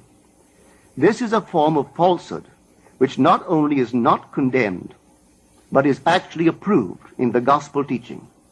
By means of such a falsehood, a man destroys the causes of evil and acquires friends, and on the strength of this revision proves, judging by the high praise the unjust steward received from his master, that he is deserving of confidence. Because imagining creates reality, we can carry revision to the extreme and revise a scene that would be otherwise unforgivable. We learn to distinguish between man, who is all imagination, from those states into which he may enter. An unjust steward, looking at another's distress, will represent the other to himself as he ought to be seen. Were he himself in need, he would, like the man on the cover of this record, enter his dream house in his imagination and imagine what he would see and how things would seem and how people would act after these things should be. Then in this state he would fall asleep, feeling the way he would expect to feel under such circumstances. Would that all the Lord's people were unjust stewards, mentally falsifying the facts of life to deliver individuals forevermore. For the imaginal change goes forward until at length the altered pattern is realized on the heights of attainment. Our future is our imaginal activity in its creative march. Imagine better than the best you know.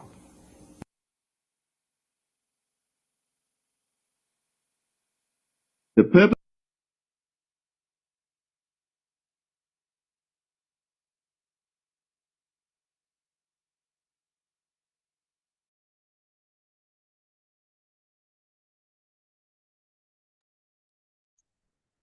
And we're back. That was the end of the audio that Never just presented to us. Very, very powerful message, to imagine our best outcome. Because imagination does not care what we imagine. So therefore, we have to imagine the best. Because whatever we imagine, it produces. So we have to become very aware of that. Sometimes we forget and fall into the pre-programs or the conditioned states that we had developed over the years, and we forget. Get caught up into the doubt and whatnot. Like thoughts are going to come. But Serti mentioned something last week where thoughts will come, but just let them pass. It's something that they would do in meditation. Thoughts are going to come because that's what thoughts do. But you don't hold on to them. You let them pass by. Because if the thoughts were, if whatever comes to your mind, if that would affect you, you would be in trouble. So it has to be something that you entertain, meaning that you hold on to it within.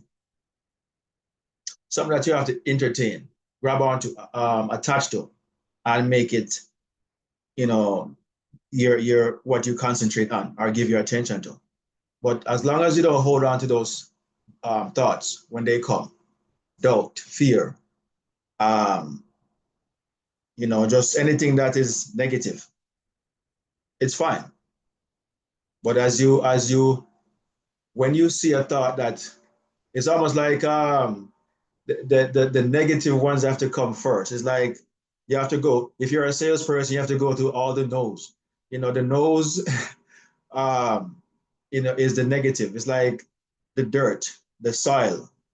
You have to get the top soil off to get to the gold, the diamond, whatever precious jewel or metal or whatever you're looking for. You have to dig for it. So the top part of it is the negative. It's the no. It's the thoughts that's already going to present itself from the very beginning. And then if you let those go, do not hold on to that. Let that go. When you see the gold or the diamond or the jewel, whatever it is that you desire, that's what you hold on to. Because the thoughts are going to come. And I think that's where we don't understand. I've studied some gurus, and they admit to it. Even they, when they go into meditation, a bunch of negative thoughts come up.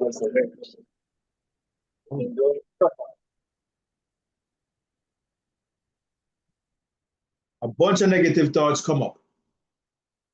But because they know better, they don't worry about it because they realize that this is how the mind works. The mind is like I just mentioned, the dirt it has a covering, it has a layer that you have to remove to uncover what you really desire. It is there, but those things, the negative, has to be there. It's almost like a way to protect what's important to those who find it important. It's not just open to any and anybody. We just have to become cognizant to know that we're not supposed to hold on to the negatives that come, because they will. Just understand that this is how the mind works. You're not going to be immune to negative thoughts or thinking, but knowing what you are actually chasing after, which is to prey. You know, you're the predator chasing after the prey. You have to know that this is how the mind is. That's how it works. It is not bad. It's just what it is. Anything you want in life, you have to go through something first to get to it. Or else everybody would have whatever it is they just think about. You understand? You only see things happen to those who persist. Everything requires persistence. If you read the book, Think and Grow Rich, all throughout the book, you will see what it's talking about. In a nutshell, is persistence. You know, the whole book is talking about persistence without using the word a lot. That's his basic point, is being persistent after your goal. Because it is going to mean something to you when you persist. If it comes easy, you're not going to appreciate it. You're not going to give it value. That's why they use the word appreciate. Everything appreciate in value that you worked for. You know? Proper word right there, being tenacious, you know. They use it a lot in sports. Going after, chasing after it. Kobe, Michael Jordan, LeBron James, these guys are tenacious in their efforts to be the best at what they do. Not necessarily to be the best, but to be the best at what they do. You know? And you don't get there unless you have some kind of tenacious mindset that no matter what comes, it is only coming to you to build you up. It's not coming to destroy you unless you think it will. Whatever, as the book states, Think and Grow Rich, whether you think you can or you think you cannot, either way, you're going to be right. So it is what you see of yourself, not necessarily what you're experiencing. It's whatever self-image you build within your own self, your own mind. That's what's going to determine your outcome. You know, this is why one person does the same thing that you're doing and succeed at it, and you fail. It's their self-image that they have of themselves. You know, because the thing that we're chasing after has already said yes. The onus is upon you to say yes to it. But because we have some few negative, you know, impediments that's in the way, we kind of take it personal. Personal meaning we hold on to it. That's how we take things personal, by holding on to it with feeling, rather than wait until the thing that you actually desire comes and then you hold on to that, making that personal. Say no to everything that you don't desire and say yes to everything that you do. It is really that elementary. Is it easy? No, but it is simple. It just requires, what I call it, the word, discipline, you know, Only discipline works, not motivation, because you're going to lose your motivation. But if you're disciplined, this is why the Bible talks about the 12 disciples. The 12 disciples represents your conscious mind. Okay? Represents the conscious mind. And if you don't discipline your conscious mind, it is going to rob you, because the conscious mind is the mind of knowledge. It thinks it knows everything. So therefore, when you think of an idea, you know what is going to come to your mind? But my credit, but the money I'm making, but I tried once before, but I have a friend who tried it and failed. All these things are going to come because you know the possibility of that you're going to try something and you can and may fail at it. You know these things. But you have to turn it over to a greater mind, a greater source. Your higher self, the self of you that is always on high. Joseph Murphy used that term. See yourself on high. He's talking about he's the author of the subconscious, the subconscious mind.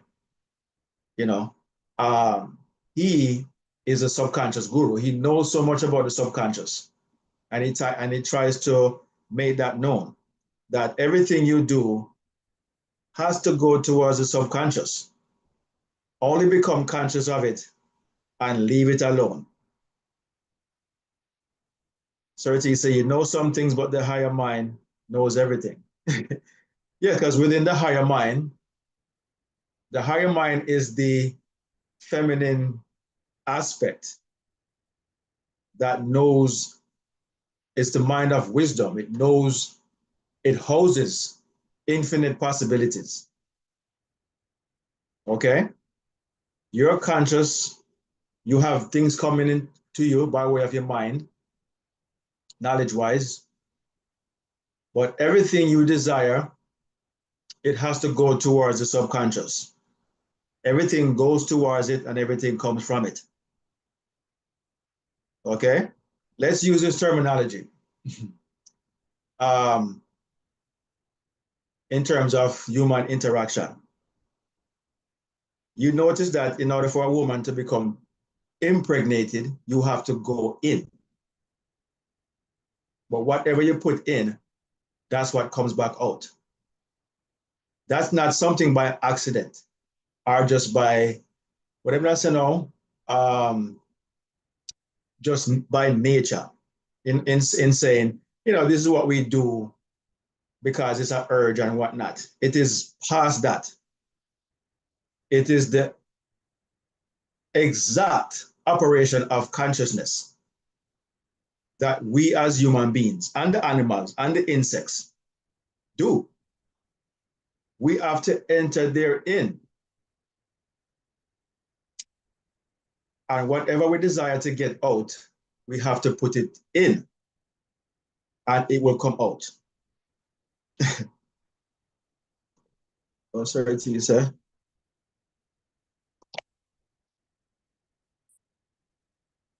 Sorry, said that the female mind, if us men wish to be honest, we'd have to admit that most times that women was right.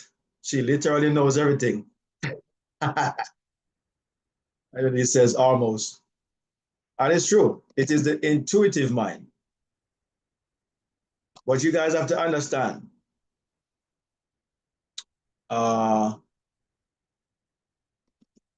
You guys have to understand that the conscious male and the subconscious female are not two minds. It's one mind with a dual nature. Okay? It's one mind. The conscious mind is the subconscious extroverted. And the conscious mind and the subconscious mind is the is the conscious mind that is introverted or inverted. It's some that is, it's the opposite of the two nature of the mind. Okay? They are one, they fit like a puzzle. This is why a nut and a bolt works.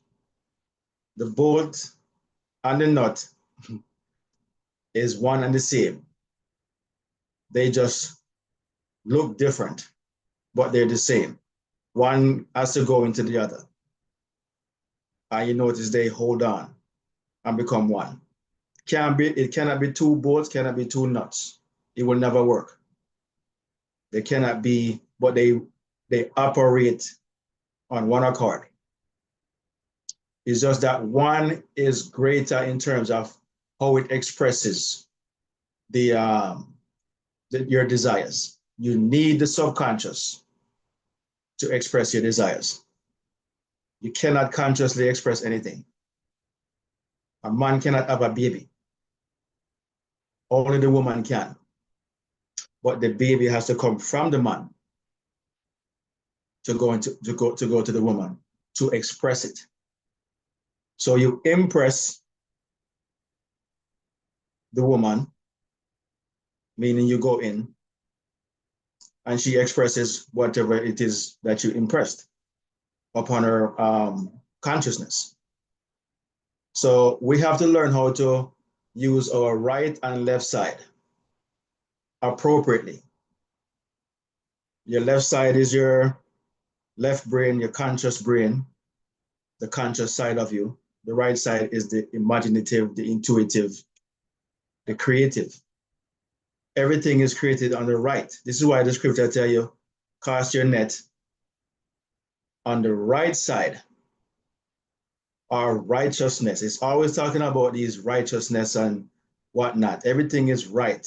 Go up into the hills. The hills represent right. Anytime they said up, it means right, meaning the right place to be. The lower, the valley is the conscious. The heights is the subconscious. You know, so you have to distinguish the difference of the two, but do not misconstrue that they are not one. They are one unit with dual natures. It cannot work any other way. This is where the word electromagnetic comes from. The male is electric, the woman is magnetic. Notice they come together to form one word, electromagnetic. Nothing happens unless the two are fused. You understand? Can't operate only as one nature. It has to have a dual nature about it. Consciousness is always present, always knows.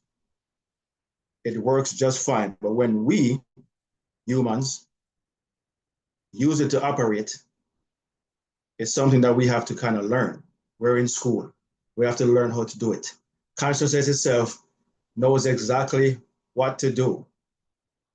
There's no questions. It is all-knowing, as we say. But when it is handed over to a lower level of itself, the human aspect, the 3D aspect, you're in class. You have to learn now. You have to learn from grade 1 to grade 12. There's a reason why they have 12 grades. They're talking about you have to become, you have to discipline the conscious mind. That's why we go from grade 1 to grade 12. They're telling you, okay? You have to discipline the conscious. So when you go into a bank, go to a job, go to an interview, all these things, and they have a negative outcome, do not jump the gun. That's going to be a topic for Mind Chat one of these days. Do not jump the gun. I had an experience the other day, and I jumped the gun, at least for a little bit. But I caught myself. Then I rearranged it. And I say, you know what, I'm gonna try back later. Let me just get away from that right now. Because if I entertain it, it is going to not going to be a good outcome. I'm going to find some ways to mess it up. So I'll leave it alone. Later on, I went back, started over, and what I thought was going to be an issue was not an issue. But I had jumped the gun thinking that it would be. Good thing I caught myself, because guess what? The good outcome would always be there, but I had to align myself with that. If I align myself with what I thought was going to be, that would be what I would experience. And then I would not have known of the good outcome, because I would already predetermine that it looked like it's not going to work. You understand? So that's what we're talking about here, about catching yourself.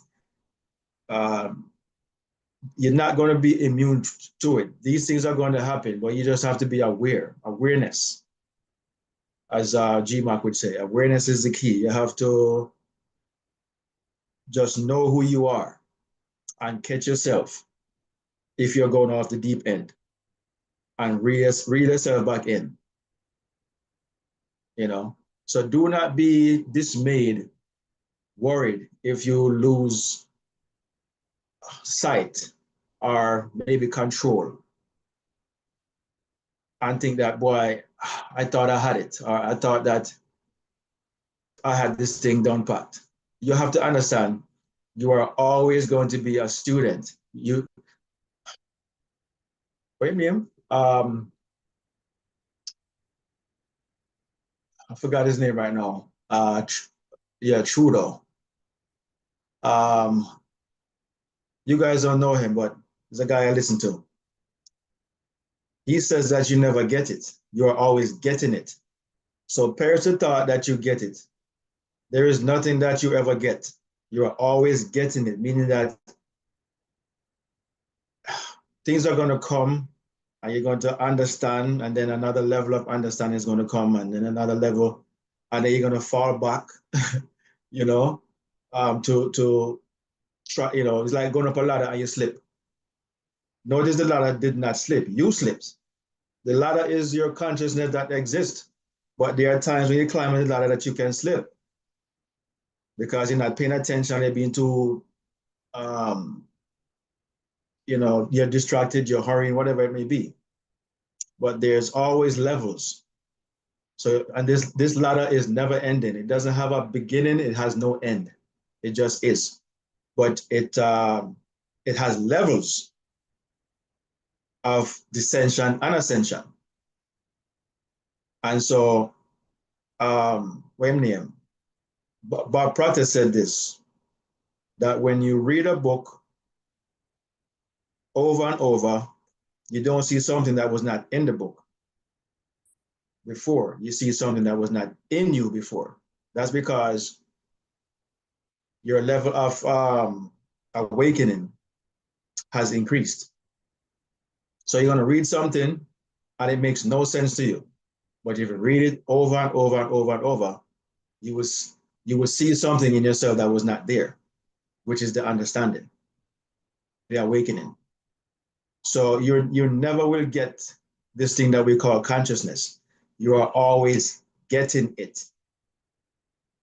You have to continue to be persistent, you know, be determined, tenacious, to use that word, in wanting to know more, wanting to be as powerful as you can be, as definite, as aware as you can be.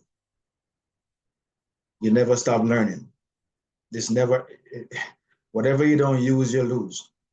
So it has to be a continuation of learning, of becoming, you know? And this is why we come here every week. That's why I go to school every day for 5 days a week, all year, Because if you stop going, you're going to unlearn what you have learned.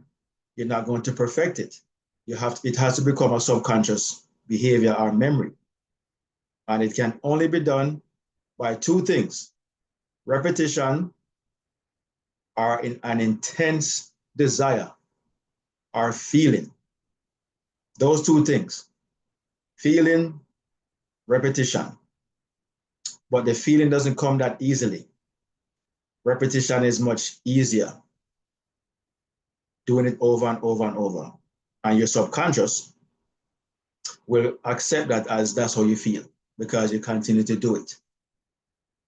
Okay? So this is why we attract things into our mind, into our experiences that we don't even have that so-called feeling for. But because we were repetitious about it, the subconscious does not know. It takes that as feeling. You understand? If you continue to drive the same direction to work every day, it becomes a subconscious memory. You don't need to remember how to drive there anymore. It becomes automatic, but you have no emotional attachment to it. It's just, that's the easiest way to drive to work for whatever reason. But when you were doing it in the beginning, you did not know the way. But all of a sudden, doing it over and over, your subconscious mind accepted it and took over. And you no longer have to remember the way. You understand? So that's how your subconscious mind works. So that said, you have to become very careful at what you repeat to yourself, either by words or by thought, because it will become a subconscious program and it will run your life. You do not run your life consciously. You only use 10% of your brain. It doesn't mean you use 10% as we know 10% is. It just means that's all you can use. Your left brain is 10%. The right brain is 90. Your conscious is 10%. The yod, the father. The right brain is the 90, the right mind is the 90%. The feminine aspect, the mother, that expresses. So the father is 10%, the mother is 90%. That's how it works in a nutshell. Once we understand that, we'll be so powerful, unstoppable, because we've become, what do I call it now, experienced in our imagination. Imagining predetermines your future outcomes.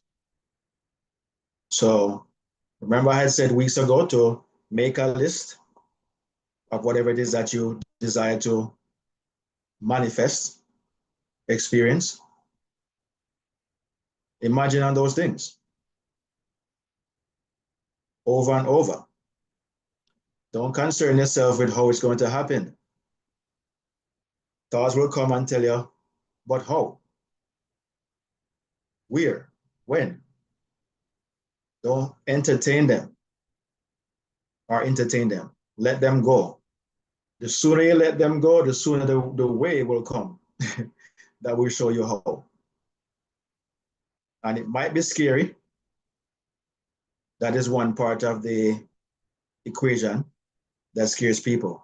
Why is it scary? Because it's something that you're going to have to do that you've never done. And fear will come in, doubt, and all these things. But you must persist. That's the only way you're going to get what you desire. And I'm speaking to myself. You understand? I'm not only talking to you guys. I'm talking to myself. Because I'm not immune to it. You know? So these are things that we all have to become aware of and become good at and understand. That's just how it is. Cannot be any other way. You know, cannot be any other way. So I don't know if Surti has gotten busy. I know he has to start work and everything. Are you still Surti? Are you there? I know he has to start work at 12, which has passed. So I don't know if he's on the road. Sir Marlon, Yes, sir, Chris. Blessed love. let's say love, brother. Anything you want to add to this imagining predetermines? That's pretty much might seem far-fetched, but I was just listening to you in the last recap, and just to remind everyone to control or manage or minimize our attachments to anything at all.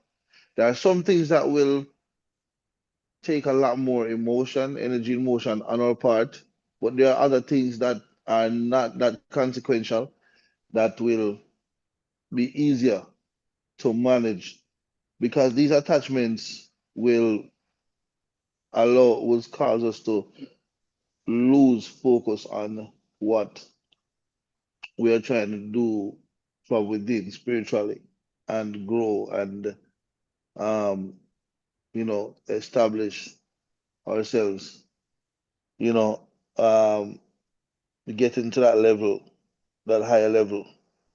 It's too much energy that you have to be dealing with, too much emotions by the attachments, right? So we have to be mindful. Like, for example, we move to different segments of our lives where we are so attached to multi, like different things. Let me give you an example. I love soccer. They call it soccer here in America, but growing up in Jamaica, we call it football, just regular football. And I remember days gone by, and back in those days, me and Bridget get heated arguments over it to the point where Mr. Bridget, not me per se, but Mr. Bridget fight over just games, who win, who lose, who's a better player, whose man get told for suck mother and all them thing and whatever it is. And those things break friendships, create, fights and stuff like that. Can be so attached to these things. You understand? So, you grow and when you start realizing yourself, you know, and stuff, you start minimizing. We have to start minimizing that um that attachment and stuff. And like for example, with a man like Surti, Surti is the great cricketer and thing, and I'm pretty sure Surti wouldn't be attached to cricket as much as he grew up loving the sport, playing the sport and stuff at a competitive level and whatever it is. You know what I mean? It's about learning to let go and not allowing these things to, you know, tarnish our thought process in terms of our growth. You know what I mean? Like I said, I know it might not sound like it's attached to the subject at hand, but when you think about it, it actually does. So that's my addition, Sir Chris.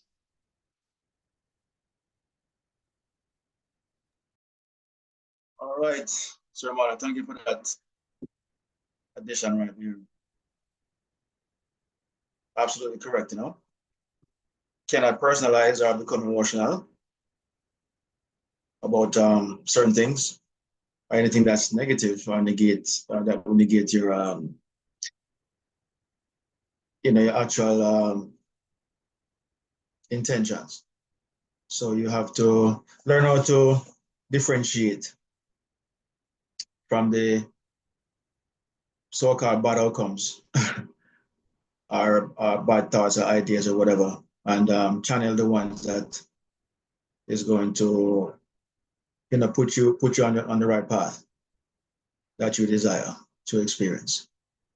Um, Anyone else want to add to the conversation before we close out today? Learned anything from our discussion today? I'd like to say something. All right, go ahead, Lawrence.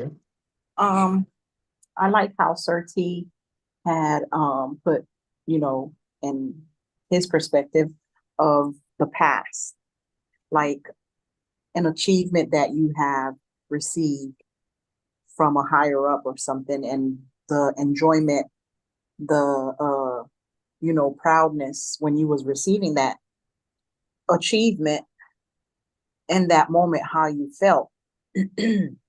So it's the same thing like in your past failure when you failed at something.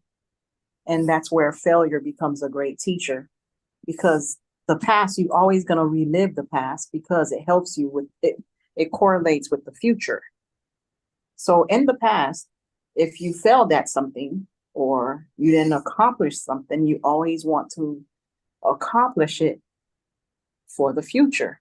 So you're going to remember what happened that you didn't finish or you failed at that point. So when you're going to try to relive it again, you're going to say, this is how I did it the last time. It didn't work. So I'm going to try it this time for it can work. So, how he was giving us those key points of passport or, an achievement, a great achievement, or whatever the case was. I thought that was very good how he, put that out there. And, it just helps me too, because sometimes I'm like, dang, how can I imagine something or something, but I always act like I have an imaginary friend. Like, I'm like, Lorenzo, would you do that? And, of course, my imaginary friend would be like, yeah, girl, go ahead, risk it. Life is a gamble. Go ahead and do it. So I'm like, okay, let's go. So whatever. But, yeah. Also with, sometimes there's this word that it's called Stockholm syndrome. Sometimes we can held ourselves into the captor's hand, which is, the darkness of our thinking and not being a light. So it doesn't necessarily have to be an abuser. We can abuse ourselves without an abuser or an oppressor actually oppressing us, because we're always downing ourselves. We're like, oh, we are our own worst critic sometimes. We don't give ourselves enough credit sometimes. And if we learn to appreciate and to love us and to give ourselves credit, just like you can see one of your homeboys, you're like, oh man, you got a new car? Congratulations, man, blah, blah, blah. But you're working at McDonald's, you're like, dang, when can I ever get a car? So you just spoke down on yourself, but you're congratulating somebody else. Of course you can get that car, just like the person, you're working. It's not like you're not doing anything. So this year for me, it's more of, appreciating and understanding who I am and walking into that authority and walking into that favor and walking into that light. To shed light, to be a light, and to remain a light. That's all.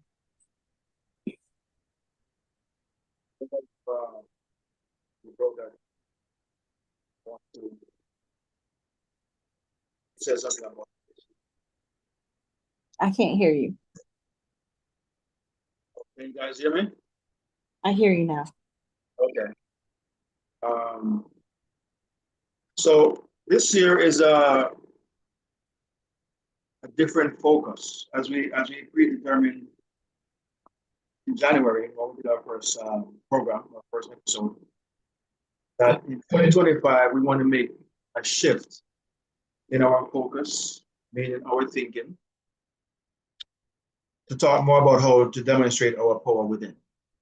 To truly prove to ourselves, not anyone else, but to ourselves, because you just mentioned that we are tougher on ourselves than people are to us. We are our worst enemy, as they would say, worst critic. But if we can prove it to ourselves that there isn't another entity, God, the devil, whomever out there, that does or is doing anything, and that all along it has been us who have been doing it, whether it be good, bad, or indifferent. If we could just let go of that belief, to use that word, that our destiny is fixed or predetermined, and realize that we are the ones who are writing our destiny as we go, based on whatever knowledge that we hold within us, whether that knowledge be good, bad, or indifferent, whatever has the higher proportion. If most of your knowledge is good and some of it is bad or wishy-washy, if you have a higher amount of the good, you're going to be more successful. Unfortunately, we have a higher amount of the bad, or we have 50-50, the indifference. One side says this, one side says that. And we're going back and forth, not really determined enough. We're dependent on what someone else said. We want to know the negative. What is the bad that can come from this? We focus so much on the negative outcomes and not too much on the good or the positive, the great or the greater side. That's our problem. We've been conditioned to focus more on, why we do that? Because we don't want to start something and then it doesn't work out. So we don't want people to look at us as failures. And more importantly, we don't want to feel like a failure to ourselves. Because how you feel after you fail. No one has to bear that cross but you. And so you don't want to feel unaccomplished. And so therefore you want to find out every way that something is going to go wrong or can go wrong. And guess what? Because of consciousness, based on how consciousness works, and the law of attraction, whatever it is that you give your attention to, that's what you will experience. And so if you give your thoughts to the positive, that's what you will experience, the positive. Focus on that.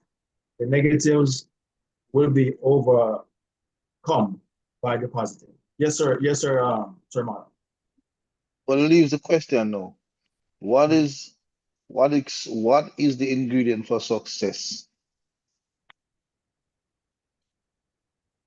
What is the ingredient for success? You can hear me? I hear you. Right. What is the ingredient for success? How can one guarantee success? It doesn't matter when the success comes. That is the thing that we know that we mustn't bother ourselves with. But what is the ingredient? How can we guarantee success? That's a good question. It starts from the mind. I alluded to it earlier. The number one ingredient, Sir Marlon, everyone, to guarantee, to use that word, Yes. is persistence. Tenacious. Being tenacious, being Tenacity. determined, Consistent. consistent, or having the right mindset or a set mind. If your mind is set on something, heaven and earth will move in your favor, as our scripture says, to Right. make. Here's what Janice writes, which is also true. When you write down your heart's desires or what you want to manifest, do you read it every day or just write it down and eat it? But one of the main things I find that Neville spoke about. What on, Sir Marlon? Yeah, go ahead. Janice says that I think she's being, it's a rhetorical question. Do you read it every day or just write it down even? And Laurencia just wrote, read it every day, you know? So she's right. You write down things, but you don't go out and read it to make it become subconscious, because it is the subconscious that doeth all things, that does the work. They call that the Father in me. Your subconscious or the superconscious only works by repetition. Whatever you continue to repeat to it, it accepts. There's a reason for that. It cannot accept anything that you say once, because what if it's something that you did not really mean? You understand? So if you repeat it over and over, it takes it as, oh, you mean it. So I'm going to now accept it. So it doesn't accept anything you say once or just write down. You have to do it over and over and over and over. Might I add something, Sir Chris? Yes, sir. Yes, sir. Yes, sir. So when I asked a question, you know, it was a general question, not to test anybody, but it's just to bring light to what we've been listening to, not just this morning, but last week and time, over a period of time we've been listening to. And I'm gonna ask you, Sir Chris, you have your Bible beside you or on your device? Read, or anybody for that matter, read Mark 11, verse 24 for me before I continue. And no, we're not. You guys know already the authority is not coming from there, but there are gems there that we can use based on the fact that most people rely on it to still use to, you know, bring light Mark to what? awakening. Mark 11, 24. It says right here, you King guys look. James Version will be better, but go ahead. Who? The King James Version will be better, but it doesn't matter. Go ahead. Therefore, I'm reading the King James Version. It says that, therefore I say unto you, what things soever he desire, when he pray, believe that he received them, and he shall have them. All right, stop right there. Believe that he have received them. What is it that we hear Neville say all the time, and then Wayne Dyer come and reiterate in a whole entire book? The feeling. That right there, just read Sir Chris, the feeling is the secret. We did it last week, didn't we? The secret is the feeling, right? To guarantee success. When I asked the question and stuff, and every answer that came forward was correct. You know what I mean? Repetition, keep writing it down and whatever it is. But the most important thing, you have to see the end from the beginning. You have to, the feeling. Remember, Sir Chris, we talked about this in Lent, and this is one aspect of manifesting that is so important to grasp. The feeling is the secret. Feeling that feeling of um, having that desire fulfilled. That is the guarantee right there, because it must harden into facts. No, I understand that repetition would say harden into, if it's thought upon or believed on often enough, you know what I mean, would harden into facts, but nothing beats the feeling. That is what puts the whole thing in motion, the feeling being the secret. So I had you guys read that scripture right there, because that scripture says exactly that thing. You know what I mean? Believe that you have already been the operative word, received it, and you shall. It never said you may. It said you shall.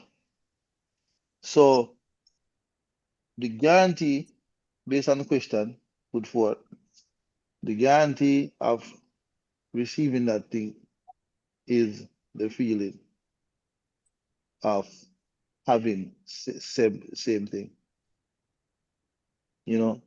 And that would be the most paramount or the most effective thing that brings this thing about, whatever it is. Because remember, success, success don't only come to people who think about goodness, or good things, Success can come to people who think about bad or wicked things, It's about how much desire or feeling you put into whatever you desire. Because we see wicked people, them keep being successful, and we wonder, church people wonder why wicked people are having so much success in their wickedness and achieving, because a lot of these men who are doing these things, them put them heart and soul into this thing in terms of the energy, I mean, and they believe in what they're doing, however wicked it is. Yeah, man. There Great, you go. great point, There you go. Sir. That's it. Sir Marlon. Thank you so much. So what you're saying is to persist in the feeling. Because, sometimes you have the feeling, but you don't persist. So you have to remember to persist with that feeling. Because Indeed.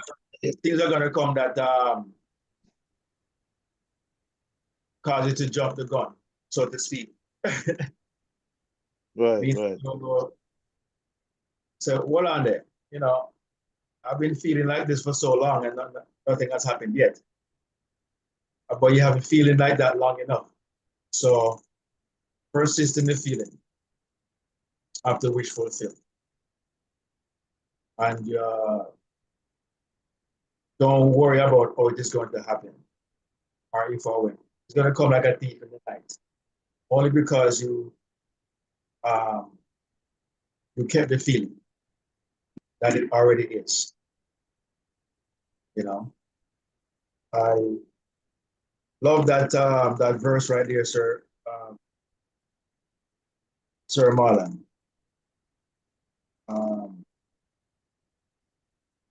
Mark 11:24. We need to show that on the mountaintop. you know that we must always come to the realization that we already have everything that we desire, because we are the imagination. We are the imagination, which is the Father, which knows all things, has all things already. So how can we imagine something and not accept that we already have it? Because we are the imagination. But we are caught up in the world of, 3D and whatnot, the five senses. I call it the world of the five senses. The five senses are thieves, robbers, foolish, and they are designed to, rob you. As you say, you're your worst critic. You will rob your own self. You just have to understand how to use the five senses.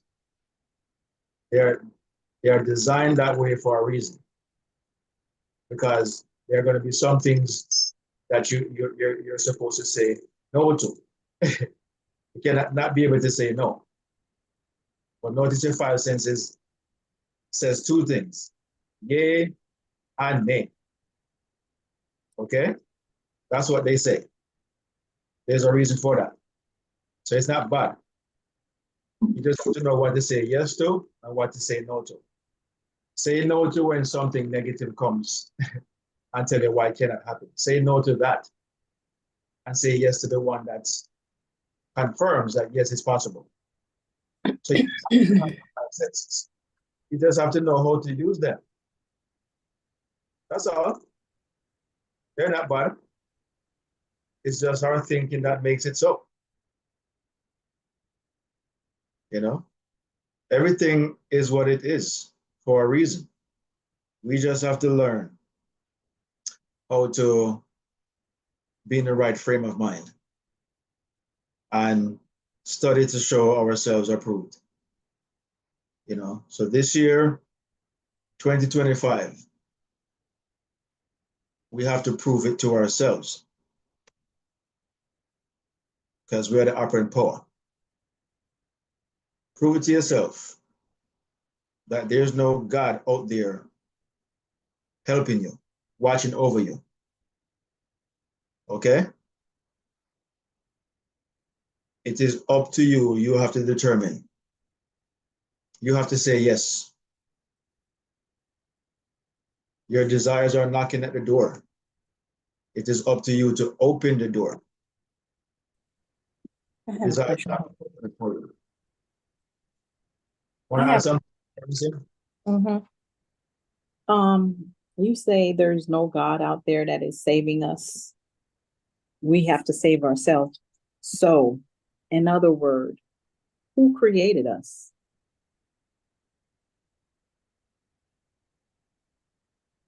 That's the question you're asking? Yeah. Yeah, that's the $1 million question. And that's what causes us to believe. I can't hear you. Can anybody hear me? I hear you now. Mic is open.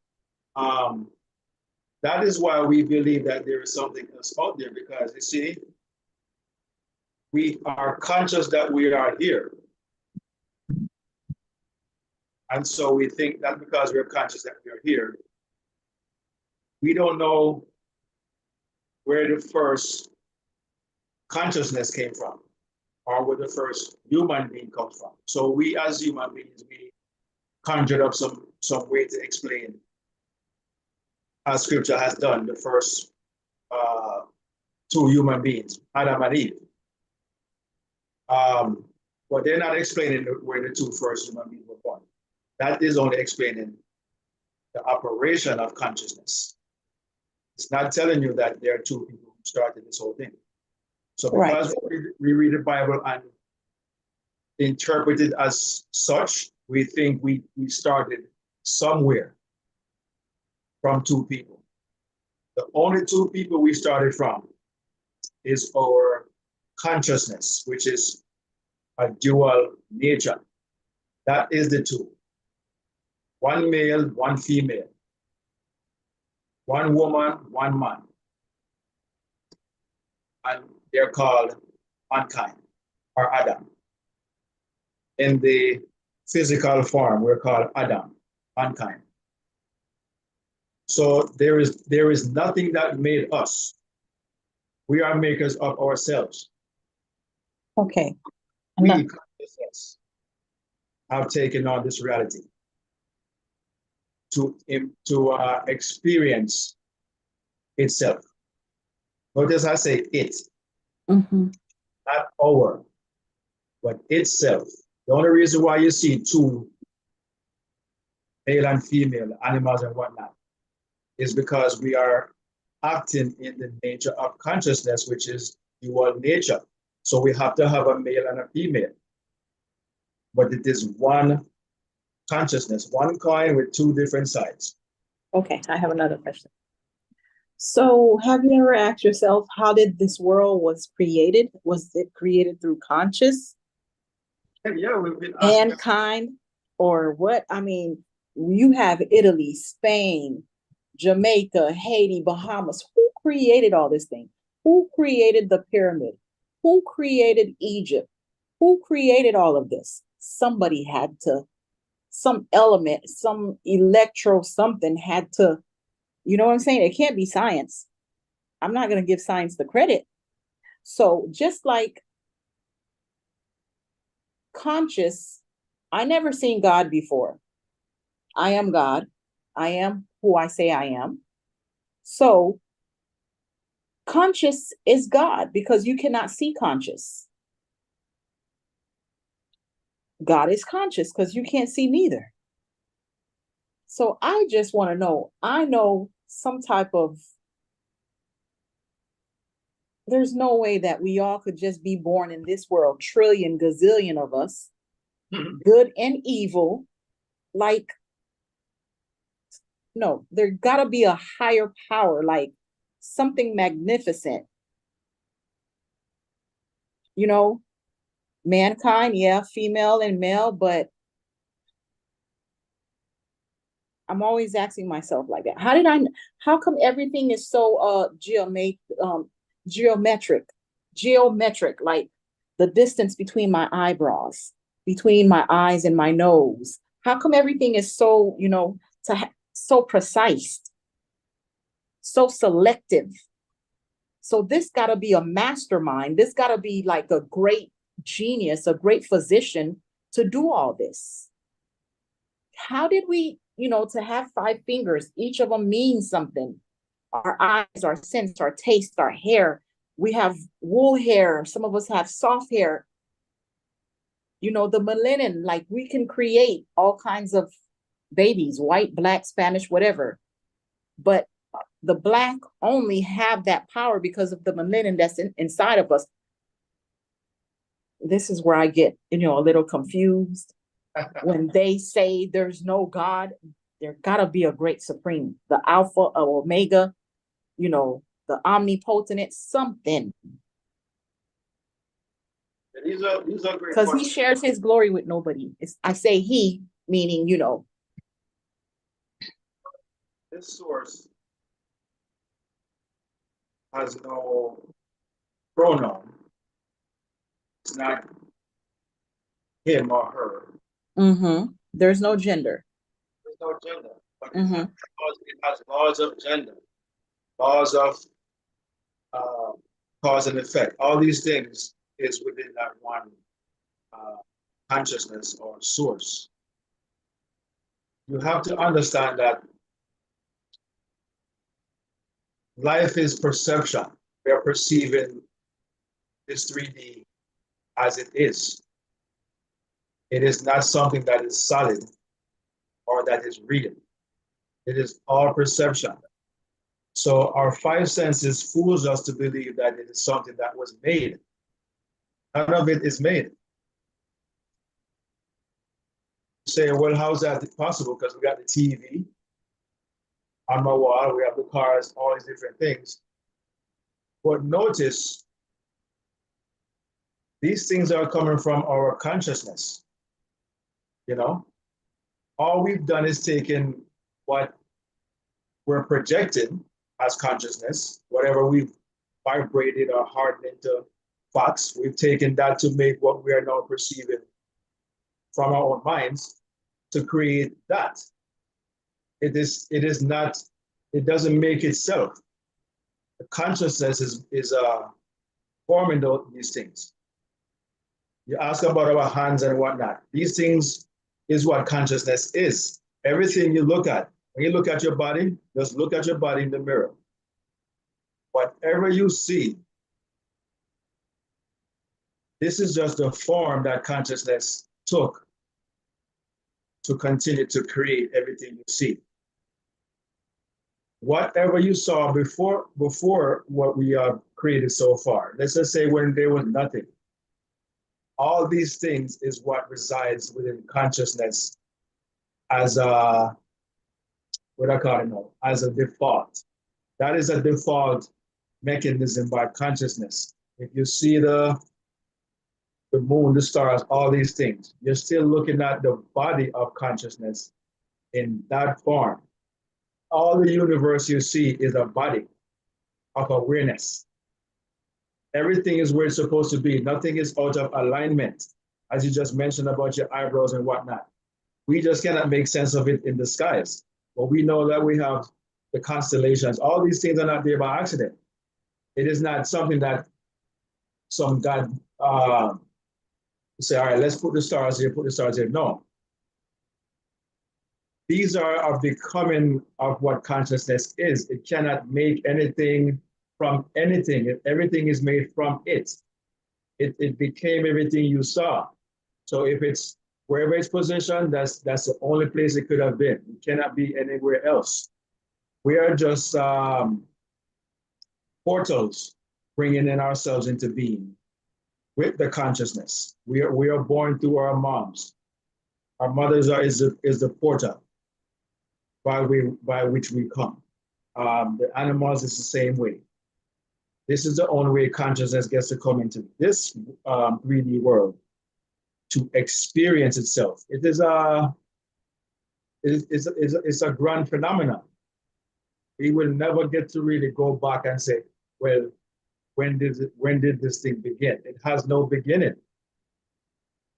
It has no beginning, it has no end. All we're doing is projecting what is, and we're constantly evolving into higher consciousness. And as our consciousness gets higher, we make something from it, you know? But all we're doing is we're projecting everything. Nothing is exactly so-called real as we've been told. It's a projection. It cannot be real because you can change it. You cannot change anything that is real, so to speak. You cannot change consciousness.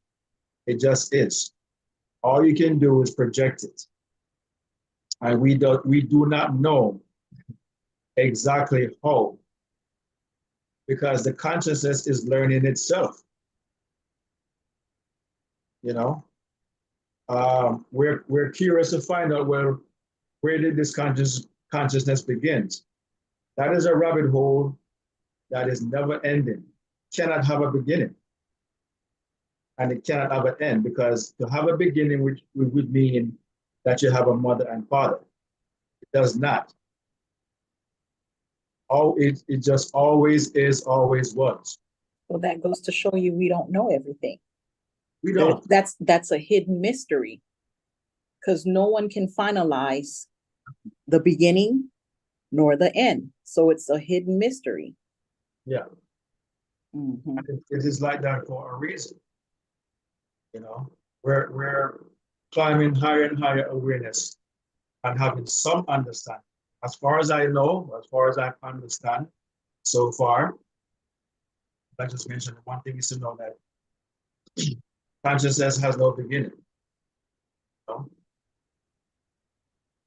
Just look at how there's evidence of it everywhere, that there's no beginning, no end. We start as a child, we grow up as an adult. What does that signify? It signifies that there's no beginning, no end. Because if there was a beginning, we couldn't grow into a bigger child, or a bigger fraction of ourselves. We would just remain right there. It is showing you that there's a younger you and an older you. What it represents is time, the timelessness of consciousness. There is no, some people call it the old man in some scripture, or some kind of understanding. Meaning it has been around for so long, nobody can tell its age, but it's called the old man because it's been around for so long. Okay, but as you can see, we're coming this world as a youth, and we grow up, die, come back again. It's a cycle. A cycle has no beginning, no end. Something that's round cannot begin, cannot end. It just is. Sun goes down and comes right back. Everything is showing you what consciousness is. No beginning, no end. It's not, you cannot tell where it starts and where it finishes. But when it expresses itself, it has to come and go to exemplify the cycle. It has to come and go. A coming and going is what a cycle is. But it represents no beginning, no end. There's no end to it, no beginning to it, just is. You know? Okay.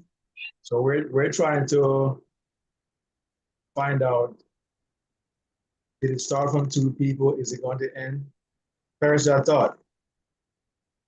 Those two people are just consciousness as a whole. Conscious to subconscious. That's it. That's what it is. Those are the two people. Everything starts there. It's in everything, and everything is in it. You know? And we're just I use the analogy of electricity. The plant is 100,000 volts. It cuts itself down to 100 volts in each house. When you put all the 1,000 houses together, you still get the same 100,000 votes. But it is expressing itself in a lower version of itself. That is the only way that it has any experience, because it cannot use the 100,000 votes. It's going to destroy everything. It will not work. The consciousness knows this. It didn't have to try to, let me see if I can lower myself. No, it already knows. Everything is set by laws that's in consciousness. When it becomes the lower version of itself, you become a child, you become a student, you become the son or the persons. That's what they call as persons. Whether you're male or female, everybody's a person, which means person, the lower version of the whole. Then you have to learn. You have to gradually climb back up that ladder to see higher versions of yourselves. You know? So this is why we question, well, what made us? Where did we come from? Not realizing that this is the doing of consciousness. It is a all-knowing entity, and lowered itself to learn about itself. The fact that we can consciously know that we are here, that we can see everything. When you go into meditation, you get to really be this awareness that is observes. You observe the mind, you observe the thoughts, but you are the one observing everything. And you are the many eyes. Everybody around is doing the same thing, observing. Notice, Serti alluded to it earlier, you cannot say, everybody says I am. Everybody says I. What is that telling you? We think that we are, separated. We're not. We are the one consciousness that can only say I am. It knows it's the only one in existence, the only thing. Therefore, everybody that it embodies can only say I, because it's like I put water in 1,000 bottles. What's in the bottles? Water. I cannot say this one is water and then this one is soda and then this one is lemonade. No, it's all water that's in every bottle. It's the same thing, but it's just been compartmentalized. But if you throw them out into a bigger container, it all becomes one. Again, because it has always been one. That's us, this flesh, thinking that we're different. We are not. We're all the same consciousness. That when we come to this 3D dimension, we have become ignorant. We have amnesia. We do not know. And if you know, you will not have an experience. You cannot have experience if you already know. You have to be ignorant to have an experience. The experience then creates the knowledge or the wisdom. And you continue to experience until you get wiser and wiser. But cannot come here and know who you are. You have to come here in ignorance. And then you're taught who you are. Or you come to the awareness of who you are just by yourself. And, if you observe enough, you will know. It will come to you. So it's the great conundrum of consciousness, as the many different things we see, thinking that we all think we're different, but we're not. We're all the same thing, just expressing ourselves in different arrangement of the same thing. That's the beauty of consciousness. So I hope that made sense to you and everybody else. Yes, sir, Marlon. Surface. Not to make the thing too long and drawn out, but I just had a thought, and I wonder if you ever had that thought too, or you or anybody else here. Do you think that okay? So what people generally call God is we know to be all there is, right? All things, all there is. That is what people would perceive as God, right? No. Sorry about the noise in the background. I'm at the dealership at the service place. But as long as you can hear me. Um, Don't hear the so the noise. question is this. Oh, you can hear the noise? No, no, I don't hear the noise. Okay, good, good, good. So here's what I'm saying. Do you realize that our existence is based on some basic things running in the background that makes the order of our existence make certain sense? And what I'm alluding to is this: shapes, colors. Now, this is based on a person who can see, and that's going to lead us to another thing, but we can do it at another time.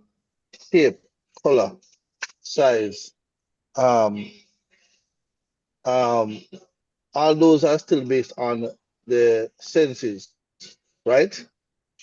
Shape, color, size, those all based on what? The sense of touch and the sense of 5 cents. Huh? The 5 cents. The five senses, right? No, I know you and Sir T spoke about that sometime several different times randomly. How much do we depend on these in the physical realm? Do we entirely depend on it in this physical realm to get by? We're not talking about the spiritual, we're not talking about inside, we're talking about outside. Do we entirely depend on these five senses to function as a basis of normality for acceptance? I hope I never made the question complicated. And you can answer to you. You're asking if we completely depend on the five senses? In How the much physical, no, how much do we depend on it for normality every day? as a basis? Hello? The norm. Notice what I say, no, for normality, because it's what we know. Yeah, the But norm. right, think what if we never have them something there? Mathematics is based on, or all of that is based on mathematics, which a lot of scientists say mathematics form the universe. Mm-hmm. You know what I'm saying, Sir Chris? Yeah, if we never have the five senses, sir, Marlon, nothing would mean anything to us. It would have no meaning. Exactly. So we could safely say it's the basis of normality as we know it as a species then. Yes. But when we go outside of it all, when none of that matters on a spiritual level, I wonder if you see me, I get that. It's such a different experience because none of what you um your consciousness deals with is based off any of those. You know what I'm saying? And I feel like that is when you truly recognize and understand the quote unquote God aspect, when you dwell outside of all of what you know to be the norm and find that outside of all of that, and just to function on the spiritual realm, the mindset, the consciousness, you know what I mean? It's a totally more unique inner feeling, you know, but yet existence is still there. Yeah. It makes sense, sir. It makes sense, sir, Chris. Sometimes I go deep, Sometimes I go Yeah, deep, you deep, deep, gotta. and I'm wow I, myself. Huh? Say that I again? would I would like to understand what you're saying. I get a little piece of it, but I'm not fully understanding because I think you No, stop it's just a because you're comparison. thinking that we don't understand, but I do understand. You're talking about, I think you're saying, like, when you leave all that 5 cents alone and you go into the inner chamber, The that infinity personal of time, yourself. yeah, Yes, you yes. just leave everything out and just go inside that veil where you cannot be touched. It's like a different spiritual level. I believe that's what you're saying, right? Yes, and that's the infinity of you. That's the Exactly. that like I said, thank you. See your hair Yeah. will bring it out even clearer. You see what I'm Okay. saying, Circus? That's the infinity of you. That's the Yes. part that says that, that connects you with that connects you back to the The greater. universe, which is God, Mm-hmm. which is Mm-hmm. everything there is. Mm-hmm. You know what I Okay. mean? Yeah, man. I ate that right. So, you know, just the continuation, just the existing Yes, straight that up. personal time. Right. You know what I Mm-hmm. mean? Because we already know that, we were we were before we were this flesh, and we will continue because the consciousness that is us, which is a part of the existence, cannot be destroyed. But we only move from one form of ourselves to the next. So you can't destroy energy, but it can be transformed from one form to the next. But it has to exist. It never ceases to exist. Right. You know what I mean? Cannot. Exactly. Never says it this way that imagination is the dreamer. So there's a divine imagination that started the dream. I can't even say start, but is the dream or the dreamer. All the universe that you see, that's the divine creation.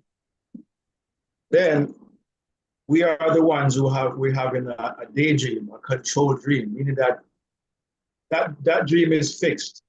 Cannot be any other way. It's fixed. The house is fixed. It is what it is. But then um, you furnish the house, and all these furnitures can be removed, added, changed, rearranged, all these different things. You control that part of the dream, but you are still one with the origin, the original. You're just playing a lower part because only that part of you can um, go further into the experiment or experience. You can continue the dream where it is given the ability to change. The Father, the supreme source, cannot change. It just is what it is. But on a lower level, which it knows it has to be, is given the authority to make changes within the confines of consciousness itself. It cannot go outside of itself. Everything is happening within. But there are certain levels. We're on the level of the 3D where we can make changes, okay? Where we can control the dream. You notice when you're sleeping, you cannot control that dream, even though you remember it. You cannot control the dream. But when you are awake and you're thinking or imagining, that is your controlling the dream. And then you see these things that you've imagined, thought about, or as we're saying, imagining predetermines. The things that you imagine or thought about, they happen at a later time because that is the way it happens in this 3D world. It is showing you that it's like it's a movie. No, it's not real. So you can edit or create another episode or whatnot. You can continue it or end it. Whatever you desire to do, you can change it, rearrange it, and stuff like that. But I like what you were getting to, Sir Marlon, and what you're talking about there, I think, is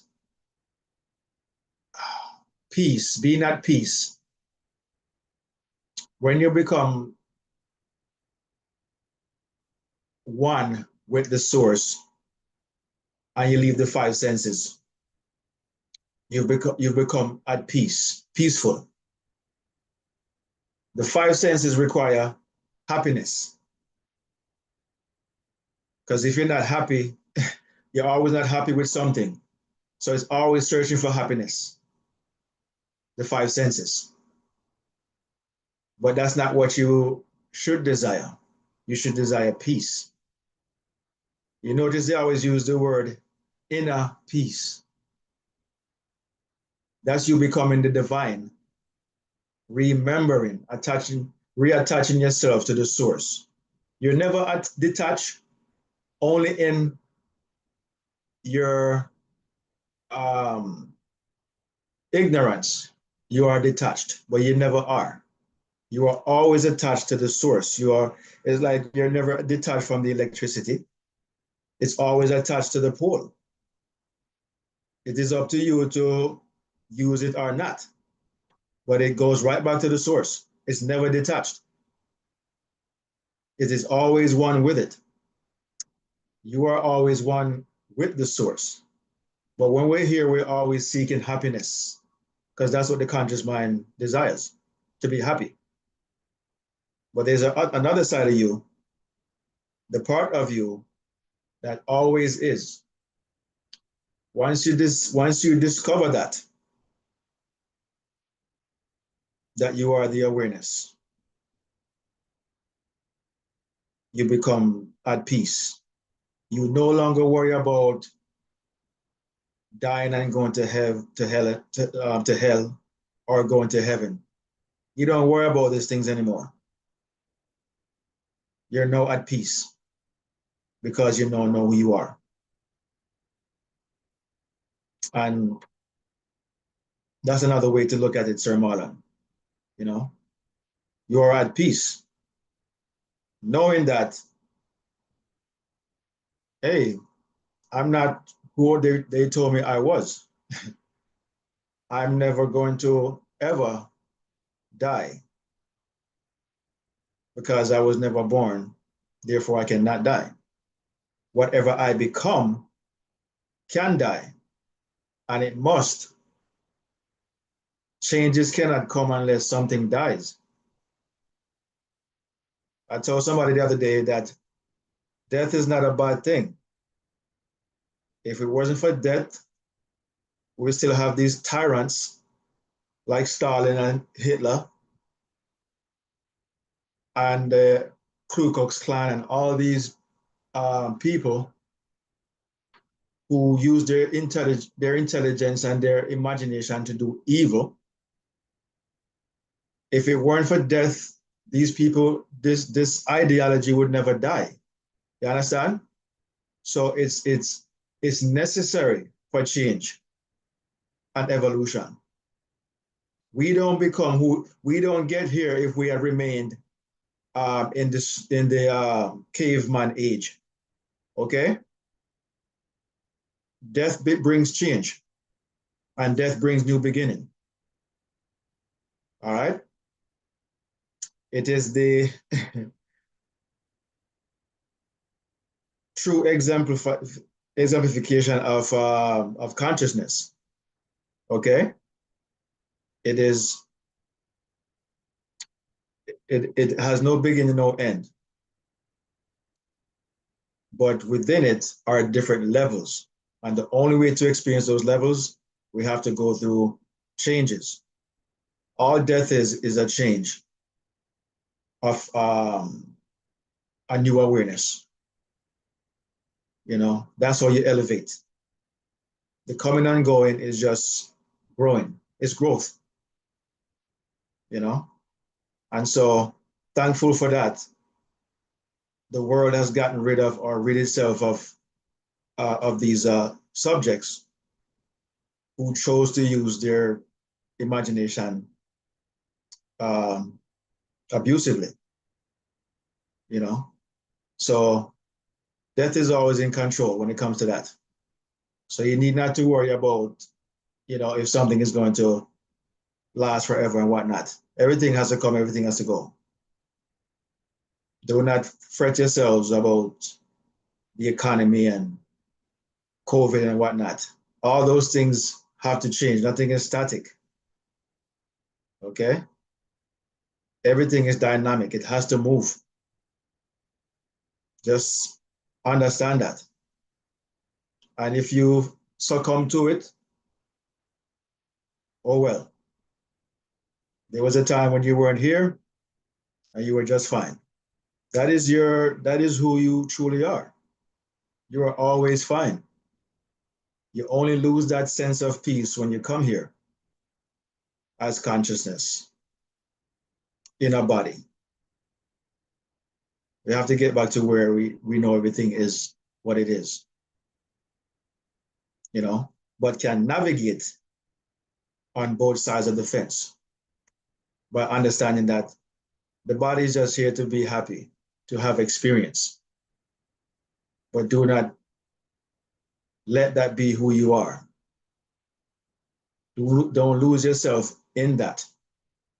As they would say, sell your soul. Always know who you are. This is just an experience or an experiment, you know? And it is not to be taken lightly. Enjoy it, you know, fulfill your desires, because that's what we came here to do, to enjoy and fulfill our desires. You understand? It's not our first time here. It will not be our last. It's a continuation. We just don't know